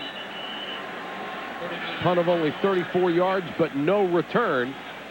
12-14 to go in the ball game, and Kansas City will start from deep in its own territory. Comfortable jeans by 10-10-3-2-1. Now just 8 cents a minute for calls over 10 minutes. And by Isuzu. We don't make cars because life is too big for cars. And that is the beautiful Country Club Plaza. Here, the area where we're staying, all decorated out for Christmas. Just gorgeous. Donnell Bennett dragged down from behind. Awkwardly. He gets pulled down from behind. That was a 17-yard burst. Donnell Bennett's going to break off the right side behind Victor Riley. There comes the move. There's a good block by Lonnie Johnson. Now watch how he gets grabbed by Banks. He pulls him down from behind, and it's like his heels get caught as he comes down. That's almost like when Chris Carter got hurt, where the body was underneath his leg. Banks winds up landing on his right ankle as well. They had left ankle, excuse me. Lost Rashawn Sheehy coming into the ball game, and Bam Morris hurt a shoulder earlier in the game, so they have lost. If Bennett cannot come back in, 3 of their 5 running backs on the roster. That would leave them with Mike Cloud and Richardson. There's Rashawn Sheehy, the second-year man out of Washington, who's been bothered by a knee and an ankle, missing his 3rd straight game.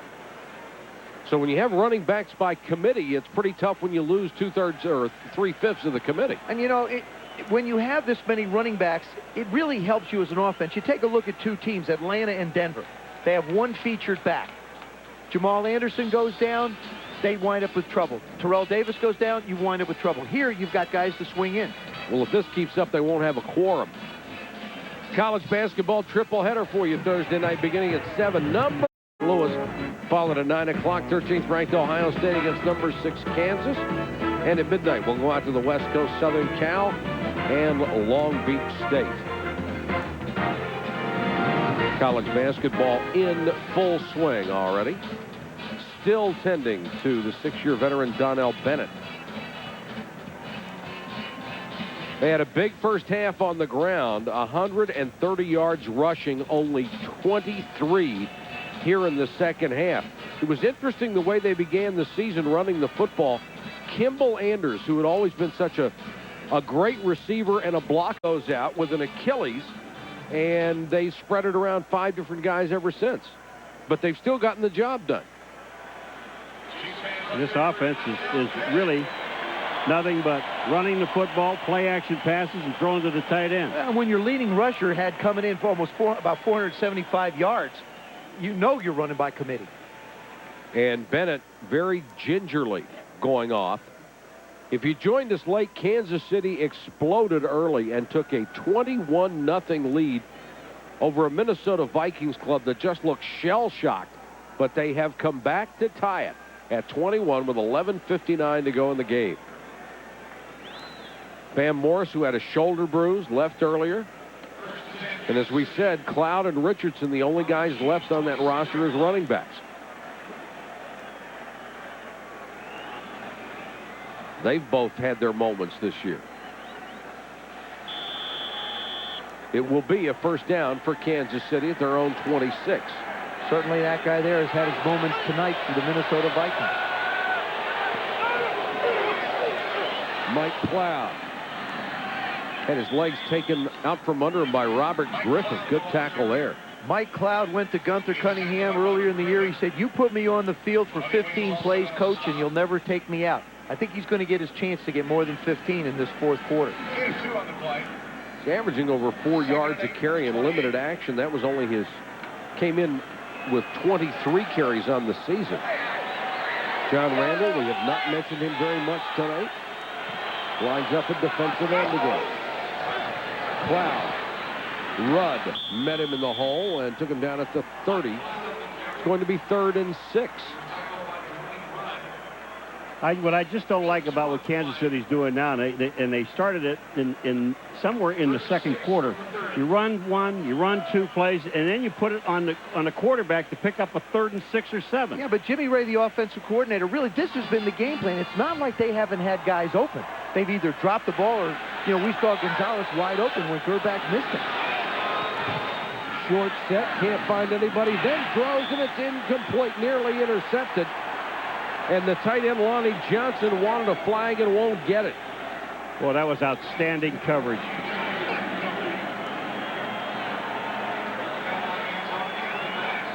This pass, Elvis Gerback wanted to throw in a hurry, and there really wasn't anybody open. And then when he did throw it, he tried to force it in, and number 32, Antonio Bass, makes the play. Excellent defense by the Vikings, who have been roasted in the secondary this year, and Moss is back to return the punt. A beauty by Pope. Moss at the 26, fumbles the ball. Still loose. And Kansas City has it. Greg Minuski, the veteran special teamer. And Randy Moss muffed the punt. Huge break for Kansas City. That's what happens when you could put a guy back there who really doesn't do it. It's a nice thought for Dennis Green to put Randy Moss back, but this ball goes right through. He takes his eye off it. Joe Horn tries to make a play on it. Now you start that. Watch, it goes right through. Never looks at it. Watch how many times this ball goes up in the air, though. Here, well, that's the thing. If Joe Horn is there, the ball's popped up. Minnesota had it twice. Richardson, the single setback. He'll get the call. It's loose again. And Minnesota has it. Holy cow. John Randall. You said you didn't mention his name very much. Well, you can mention it now all you want. Richardson hands it right back. It's like the other fumble never occurred. The Vikings are going to wind up with the ball with one play in the middle. There's the handoff. He tries to go out. Chris Dolman comes all the way around and hits him from behind. John Randall gives him the old butt tackle. He backed into him, hit him. The ball stripped out, and he gets the fumble. First down, Minnesota. Robert Smith.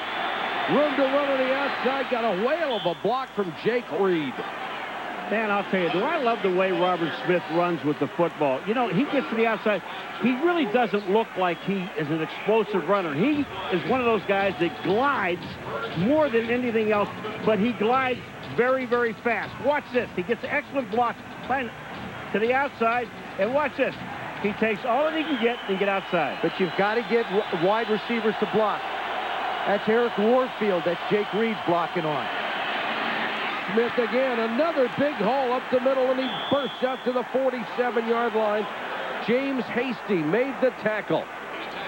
Oh, you talked about the running style of Robert Smith. We saw Eddie George on Thursday, a similar type of a runner. Eddie George a little bit bigger, but a very similar type of a running style.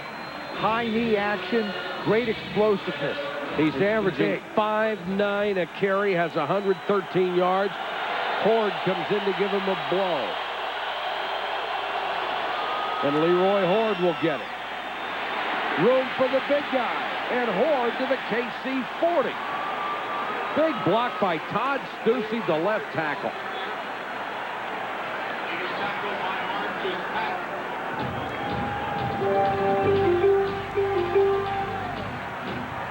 They are running behind Stussy and McDaniel on the left side now. They get Dan Williams' turn. What happens, Jerome Woods tries to fill the safety. He gets caught inside, and Horde just bounces it out. Horde, a little stutter step. He'll get a couple before Reggie Tung, the strong safety, brings him down. Now, if you're the Minnesota Vikings, you've been running the ball effectively. You see those safeties start to stick their nose in. Reggie Tung was up that time. As we see Bennett going to the locker room. Kansas City's wanting to get their safeties involved, which means you're going to wind up with one-on-one coverage outside to the receivers. Moss to the near side, Reed to the far. Blitz coming on George. He lost it. Picked up by Kansas City. Eric Hicks. Touchdown.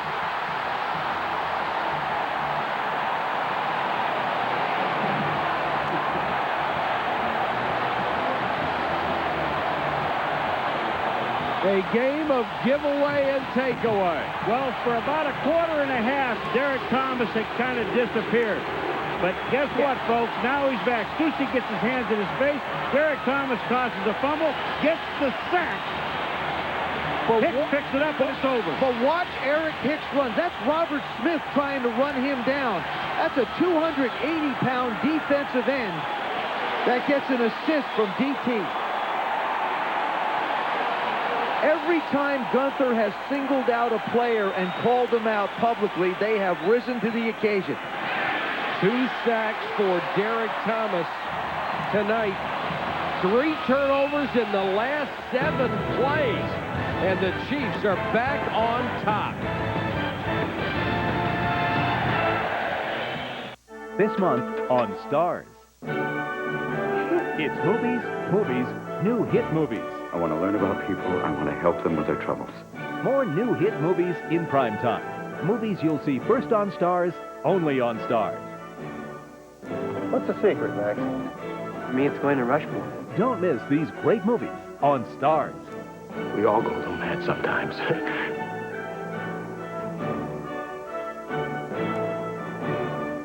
Well, I got news for you. The greatest names in professional wrestling history are on Direct Ticket. The incredible Hulk Hogan. What could be better? The Road Warriors. No, we're a little different. Just a little. Vern Gagne, Nick Bockwinkel, Bobby Heenan. The brilliant one, Heenan. And many more wrestling legends.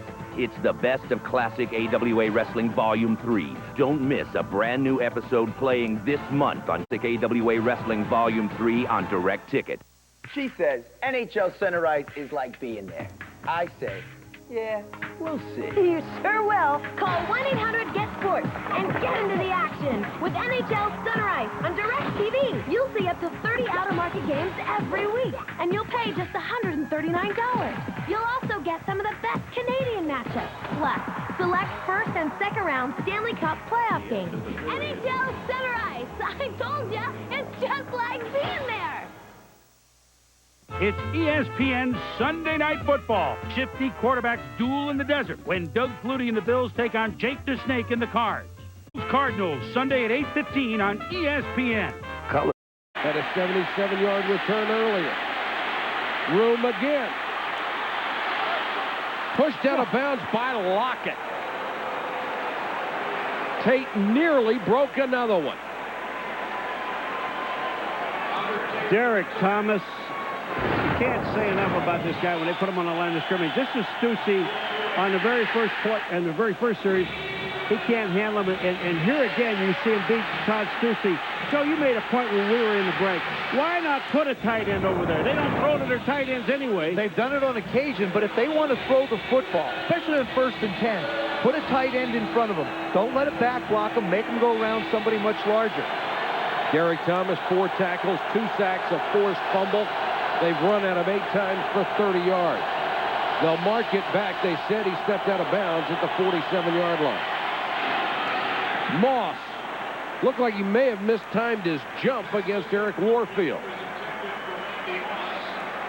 Derek Thomas is up in the stands selling popcorn. Coming up next on SportsCenter, Dan Patrick and Rich Eisen will be along. They bring you up on NFL Week 14, our Charles Barkley Sunday Night Conversation, and Shaq and Kobe against Grant Hill. Smith and Horde in the backfield together.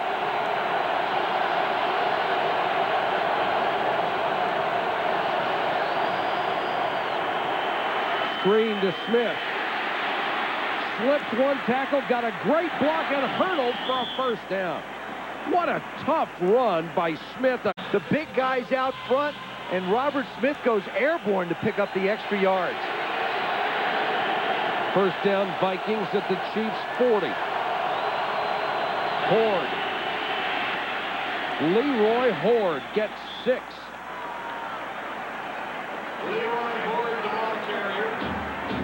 If you're a Vikings fan, you always get nervous. Even though you like Leroy Horde running the ball, you get nervous about the fact that he has put it on the ground more often than any other active running back. And on the other hand, Robert Smith has fumbled the ball fewer times than any active running back.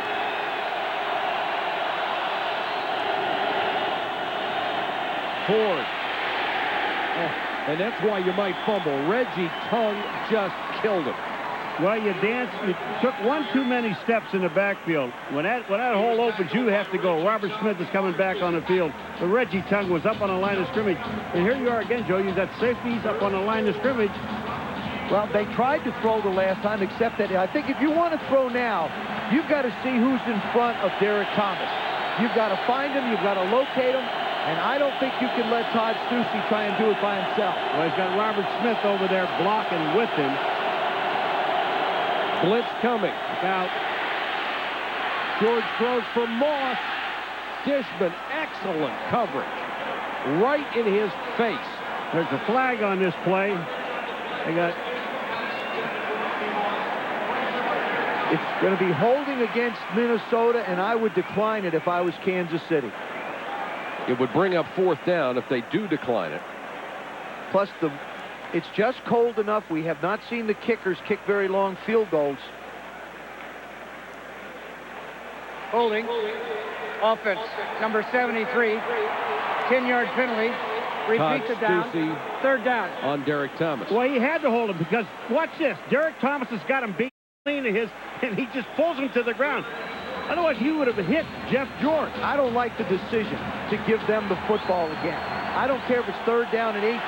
You give Jeff George a chance to get the ball down the field. I would have refused it to get the ball back. Gunther Cunningham wants the crowd in it. Blitz coming. George Fareed and a flag down. It's going to be interference on Warfield. That's why I would have not given them the ball back. That was a bad decision by the coaches there. Bad decision. I agree with you, Joe. You just can't give Minnesota more cracks at it. Yeah, they were not. They would not kick a field goal from there because they couldn't make it anyway. Holding. Defense. Number 44. 5 yards. First down. 5 yards and a first down. Jake Reed trying to go against Eric Warfield. He's got him locked up. He's a young guy just learning how to play in his 2nd year. And there comes the flag. As soon as Jake Reed got by him, Warfield had to grab him. If you were Kansas City with 5 minutes to go, you would have had the ball back in your possession. Instead, it's a first down. Draw play Smith. fights through a McLaughlin tackle and picks up about 3. And not to belabor a point, but even if they tried a field goal, you'd still have a 5-point lead. With the clock running, has this become 4-down territory for the Minnesota Vikings? Well, the Minnesota Vikings only have 2 timeouts left. I absolutely think so. Both teams 7-5, a win critical for each. And they got enough time in here. They don't have to worry about running the ball either. They can run the football.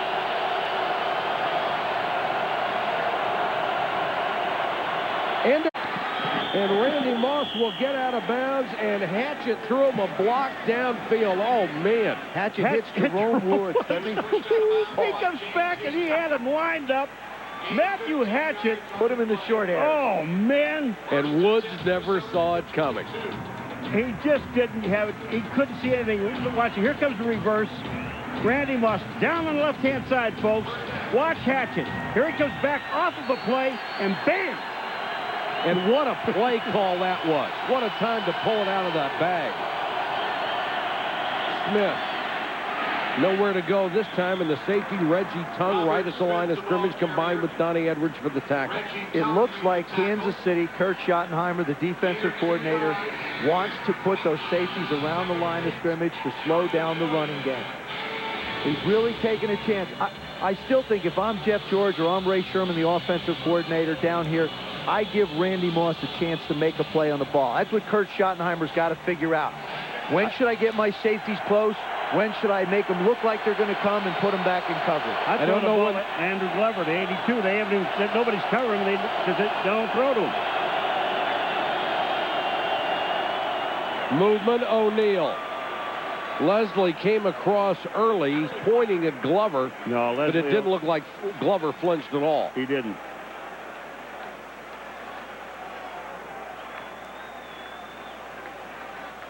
An interesting statistic. I don't know when the last time this happened. The Vikings have more rushing yards than they do passing. And we're in the fourth quarter. And it was the biggest concern of Gunther Cunningham and the Kansas City defense. The ability of the Minnesota Vikings. Defense, number 91, 5 yards, still second down. The ability of that offense to run the football. We saw Kansas City do it early in the game. It created problems for Minnesota. Now, that same problem is being created for Kansas City's defense. And again, plenty of time to run the football. They're at the 15-yard line. They've got second down and about 3. And still 4:10 on the game clock. George changing the play. Chester McLaughlin nearly gave them 5 yards jumping across. Blitz coming. Unloads to Moss. The ball's loose. Kansas City has it. Donnie Edwards stripped it from Randy Moss. What a great play call by Jeff George. Well, actually, it's Ray Sherman, the offensive coordinator. Mike, you're right. But that shows you how much this team misses a Chris Carter. Because Chris Carter is the guy that doesn't make those kind of mistakes. Would have been a first down. Instead, Moss lost it. Oh, Mom, Force a turnover to keep the Vikings out of the end zone. Donnie Edwards with a heck of a play on Randy Moss. Ripped it out of his arms. It would have been 1st and goal. Donnie Edwards asked me yesterday, how do I get to the Pro Bowl? Well, you make plays like this. Watch his arm inside, strip the ball loose, and then he goes after it and he gets the fumble. That's just a great play by the linebacker, Donnie Edwards. Randy Moss in traffic. Just tries to cover it with one hand. Can't do it. You know, how do you not wind up going to the Pro Bowl? You make mistakes like this. Now Minnesota has 2 timeouts left. 4:02 on the clock. They need a defensive stop, which has not been their strong suit this year. And they absolutely know that the Kansas City Chiefs are going to run the football. And you really, no matter what's happened tonight, this guy's your best chance to get it in the end zone, and you want to get the ball back to give Randy Moss a shot. Give Jeff George a chance to get him the ball. Kansas City has their only 2 healthy running backs on the field, Richardson and Cloud. This is Cloud, the rookie, out to the 8. And the nice part about it for Minnesota, they don't have to take timeouts now. And I don't think Kansas City can just play this very conservative. I think they have to try and get first downs. Gunther Cunningham just can't expect to just line up and try and pound it against this Minnesota defense. Dennis is going to put people up there. But this is what they built this offense around, the ability to run it late in the game and kill the clock like that. Cloud across the 20, first down. That'll eat more time off the clock. The thing about with this running game of the Kansas City Chiefs, there's nothing fancy about it. They hand the ball off, they go straight up the field. There's no trick stuff. They just give the ball a handoff to Cloud. Watch the whole field. Inside 3 minutes, first down. Cloud again.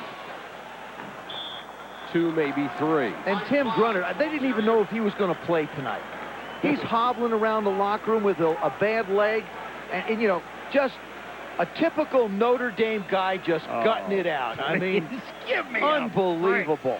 Notre Dame guy. Second-round selection from Notre Dame in 90. How many times is Notre Dame going to play Navy next year? I hope all. Well, I mean, you're right about this offensive line plot. I mean, Tim is just, he's the anchor, but those 2 guards inside. This is big guys against big guys right now. The 2-minute warning will stop the clock, and the Vikings still with 2 timeouts. And they got Cloud that time in the backfield. Ed McDaniel, the middle linebacker. And they will let it wind down to the 2-minute warning, bringing up a 3rd and long for Kansas City. The Vikings hanging on to hope by a thread. Provided by the Southwest Airlines aerial cam high above Arrowhead for ESPN Sunday Night Football. Huge 3rd down coming up, Joe. And if I'm the Chiefs right here, I still use the play action, but Andre Rison is a guy who caught the first 2 passes in this game. He's a money guy. Gonzalez is on the outside. He'd be the other guy I look for. One of those 2 guys to make the play for me. Durback short set. Instead, he goes underneath to Derek Alexander. He did not get the first down. He got a timeout called with 1:53 to go. That'll force a punt. And Minnesota will have only 1 timeout left in 1:53. Break your Sports Center. Oh, that's good, guys. It's gotten creative. I tell you what, you're getting better every week. That's terrific. The printing is pretty sophomoric, but the thought is really good. A promo in a promo. 1:53 to go. Randy Moss, who... And we have to go all the way back to 97 when they had more rushing yards than passing yards.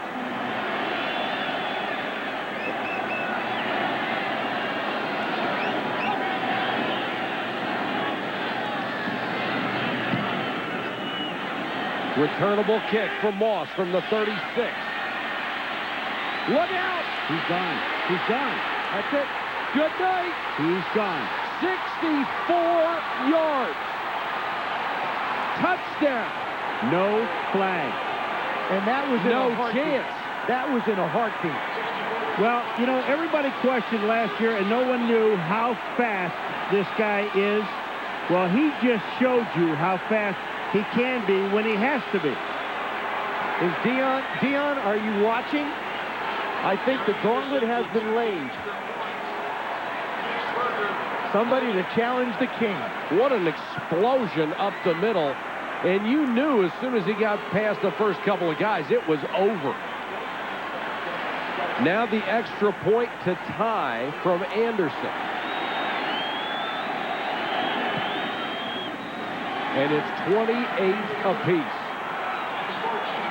A 64-yard strike by Randy Moss on the punt return. The first thing he does that's good on this one is he catches it. Watch, he takes his time. Now comes the acceleration. There isn't anybody that's going to catch him. Not one. But what really sets this up is the gunners of the Kansas City Chiefs down the field. You see them, both of them are double. Minnesota is not going to allow these guys to get close to him. Now, this is the other side on Joe Horn. Gary Zorner, the special teams coach, terrific design to get his guy in open field. Holding. Watch this, though. Watch this Gary hits here. Now, it's over. Goodbye. They said no one knows how fast he really is because, he said it himself. He's as fast as he had to be, and Red McCombs breaks out the hustle. The owner of the Minnesota Vikings has seen his star offensive player tired. At the Dirty Bird in Atlanta, we got the Minnesota Mash going up there this year. Well, I'll tell you. We'll have to check. Randy Moss has been like a graph tonight. He's been unbelievable at times, and he's been incredibly disappointing, and then unbelievable, and back and forth. Now Vanover waits at the goal line. He is equally dangerous on return.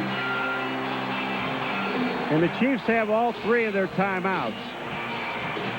7 times in his career, he's brought it all the way back. 4 on kickoffs, 3 on punts.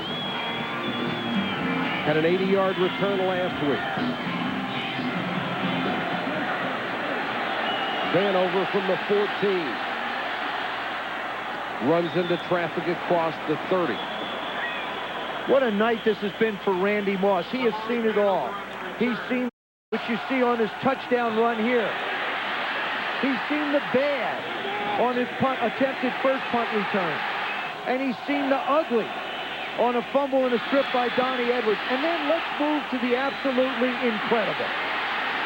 He has run the gamut of emotions for his fans, for his teammates, and for himself. All right, let me go play some defense now. It's the only thing they haven't tried. At Kansas City with plenty of time, 1.5 minutes and all 3 timeouts. Gerback, the out complete to Joe Horn. Jimmy Ray said that what backing in this league is he's got to lead our football team in the 4th quarter to victory. Well, this is the first opportunity that Elvis is going to have.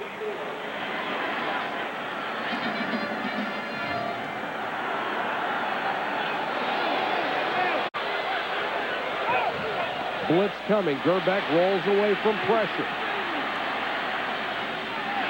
Throws to the sideline. Incomplete, out of bounds. Caught by... Randall is so upset with himself because he's got Elvis Gerback on the outside. John Randall tries to make a move and slips. Look at him. He's talking to himself. He slipped and fell. And look who's in coverage on Tony Gonzalez. That's Dwayne Clemens, a defensive end, knocking him out of bounds. And that play ruled out of bounds. It is not reviewable once it is ruled out of bounds. And we have also reached the point in the game where the officials now can only review. The coaches cannot challenge. Gerback somehow got away from a lot of pressure and takes a shot as he reached the 45. McDaniel and John Burrow combined. Now is where clock management also is important by Kansas City. You don't want to punt the ball to the Minnesota Vikings with too much time, but you want to leave yourself enough time if you do get the first down to make a play. Gerback under pressure. Screen to Richardson. First down. Good, tough run by Richardson, who had to break 1 ankle tackle and then lowered his head to get the necessary yardage. What a call.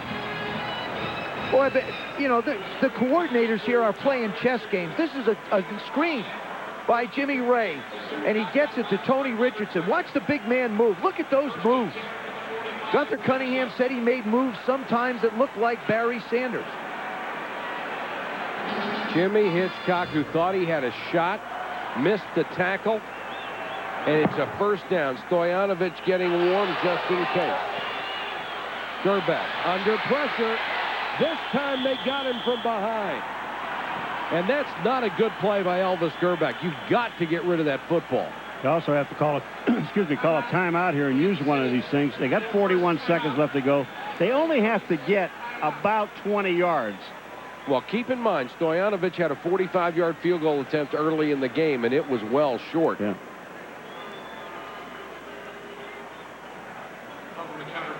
John Randall coming upfield. Look at, he's trying to work on his swim moves, all his moves that he's got to get around Victor Riley, and he does. Well, that's a little bit of the conservative way that Elvis Gerback is on 1st and 10 than trying to make an errant throw or get your arm up in the air and cause a fumble. He's doing what Gunther wants him to do. 2nd and 15. 2 timeouts left for Kansas City. Blitz comes. They pick it up well. Gerback to Gonzalez, and the big man inside the 40 to the 39. It'll be 3rd and 4. Clock running inside 30. What they're doing is they're dropping Dwayne Clements into coverage on Tony Gonzalez. Gerback with a strike for a 1st down at the 30. What a throw to Lockett. I'll tell you what I like that Elvis Gerback did. He thought about using the timeout, but instead he was very judicious, got his players to the line, got the play off, and managed to get a ball that got out of bounds for him. Does a nice job of stepping up in the pocket. Lockett knows where he has to get out of bounds, does a good job of getting his foot down. Now you've got 2 timeouts. Now if you want to work the middle of the field to your tight end, you can do that as well. Boy, that was a strike by Elvis Gerback. Another completion, this one to Derek Alexander. Well, all they really need now is one more 5-yard completion, and they're home free. From here, it would be about 43 yards for Stojanovic. Paul, I really think, I would say, as the quarterback, I would want to try and get the ball somewhere in the neighborhood of the 15-yard line, which is about a 10-yard completion, which I'm sure you're talking about. But I would like to get it as close as I possibly could for Stojanovic. I wouldn't be afraid to run here, because they're all back in pass coverage. Got 2 timeouts. Exactly. For Stojanovic is the best from that distance in history over his career. Another completion. Joe Horn close to a 1st down. And Joe, you said to go to the next level, he had to lead his team, and boy, he's done it so far. He has given them an opportunity. We have seen Elvis Gerback, I believe, tonight take a step forward in moving to another level as a quarterback in this league. Stojanovic comes on. They'll spot it at the 20, so it should be a 38-yard try. Those are the 5 yards you needed, old soothsayer. Soothsayer. All Randy can do is sit and watch. And now Minnesota uses its final timeout to try to ice Stojanovic.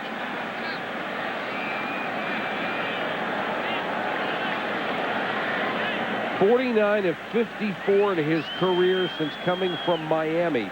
0 for 1 tonight. That's better than 90%. The only thing I want to point out is Daniel Pope is a rookie from Alabama. He is the punter. He is also the holder. There have been occasions when he has had a little bit of a problem fielding the snap. And in this holding, I don't concern myself with Pete Stojanovic, to be perfectly honest with you, because I believe if the ball gets down, he's going to put it through.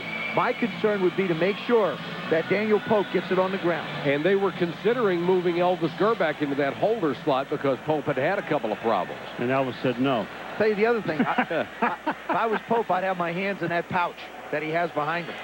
Now they are kicking on 3rd down with 8 seconds on the clock, so in case there's some kind of a problem, they would have another crack. They made a 1st down on that play with Horn. Well, they'll kick with 8 seconds in case they have a problem. How's that? Good. 16 of 21 in his career. Plenty of distance. Pete Stojanovic wins it for Kansas City.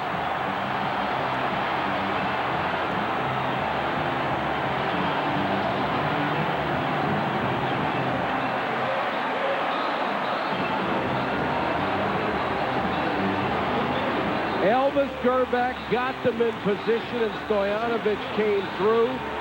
3 seconds left on the clock. The laces are back at Stojanovic. What a nice job. Now that's a bit of artwork.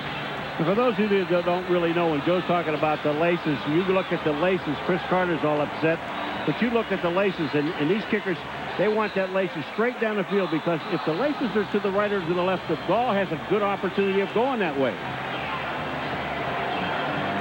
Jimmy Ray. He's seen his quarterback grow up, and look at the entire coaching box. Pete Stoyaner, thank you. Pete says, look at me, I did it again. Look at me. Now, what do you do here with 3 seconds on the clock? Squib kick it deep? Keep it on the ground. This ball never, ever should get more than a foot off the ground. Roll it, bounce it. Make one of the big guys up front handle it. Somebody in the wedge should handle it. Robert Tate anticipating he's moving up to his own 15.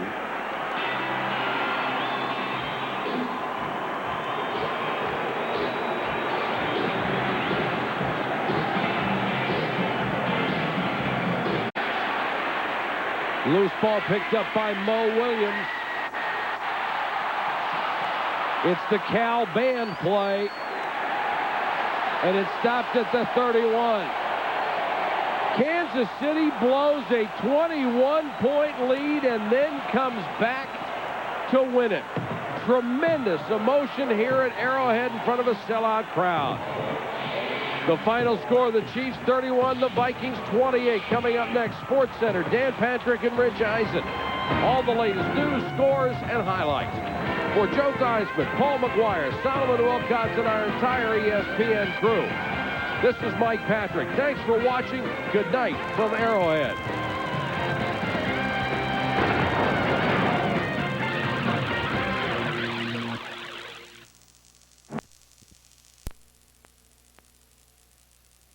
Football. The last time these two teams met in a game that counted was the playoffs 2 years ago. The Vikings won here at Giant Stadium.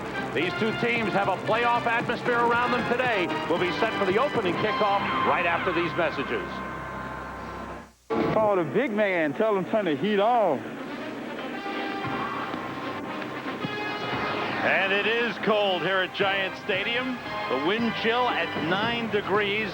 And the wind could be a factor at 12 to 16 miles per hour. There's the head coach of the Minnesota Vikings, Dennis Green. And across the way, a man he worked with at Stanford University, Jim Fossil, the head man of the Giants. The Vikings have won the coin toss, elected to receive. Kerry Blanchard will kick off. The deep man is Robert Tate. He has one return for a touchdown this season. Tate, it's the up man, Harold Morrow at the 14. Morrow with a nice move, able to get out to the 34-yard line. The Vikings get good field position to start the game. Jeff George, who took over in the middle of the 6th game of the season, is 6-2 as a starter. And he has 2 Pro Bowlers on the offensive line, and Corey Stringer probably could have made a strong case to be a Pro Bowler as well. Jim Kleinsasser has switched from tight end to fullback. Randy Moss, the big man. And Chris Carter playing hurt with a sore right ankle. They start out with 3 wide receivers. Jake Reed is in, number 86. Carter goes in motion, looks to be running okay. George, the pass deflected and bounces incomplete. Yeah, Big Keith Hamilton got his hand up, number 75. He got that push inside on Randall McDaniel and again got the hand up. The Giants defense with Cedric Jones and Michael Strahan, and Strahan going to the Pro Bowl again. Christian Peter and Keith Hamilton inside. Jesse Armstead going to the Pro Bowl. Pete Monty starts in place of Corey Widmer. Conrad Hamilton's first start of the season in his 2nd game this year. Robert Smith carries only to the 35. Picked up about a yard on the play. Will bring up 3rd and 9. Ryan Phillips made the tackle for the Giants. That's really where the challenge for the Giants on defense is the guys up front. Hamilton made a play there, then they got in nickel situation, and Ryan Phillips came down and stopped the run. And that front 7 for the Giants has to be dominant today for them to have an opportunity. Giants have 5 defensive backs in as the Vikings go with 3 wide receivers and Leroy Horde in the backfield. George gets time and completes to Randy Moss. He juggled it, and it's rolled incomplete. Moss had it, but dropped it on the way down. 3 and out for the Vikings. Sean Williams was covering Randy Moss on the play. Well, that's a great matchup for the Giants. What they do is they bring Sean Williams in. Now, Sean Williams is the backup safety. He comes in and plays the nickel slot, but he's got that size matchup. He's a big guy, and that's key. At 6'2", he's better suited on Moss to get a piece of his body than is Conrad Hamilton or Jeremy Lincoln. Tiki Barber, second in the NFC, fifth in the NFL in punt returns. The best punter in the league, Mitch Berger. Good, long, high kick. Barber at the 14 with a good return and is hit hard as he was heading out of bounds. And they go nose to nose, acknowledging one another. 51-yard punt. But sometimes Berger out-kicks the coverage, and Barber with a good return. Well, this is a case of 21 meeting 21. Mo Williams comes up and lays a big lick, and all Tiki jumps up and says he don't want to fight him. He just wants to jump up and say, hey, I took your best shot, and here I am. I'm going after it again. Giants on offense from the 28-yard line. Send both wide receivers, Hilliard and Toomer to the left, and Hilliard goes in motion. Joe Montgomery playing with a cracked rib is the running back. Nice cutback by Montgomery.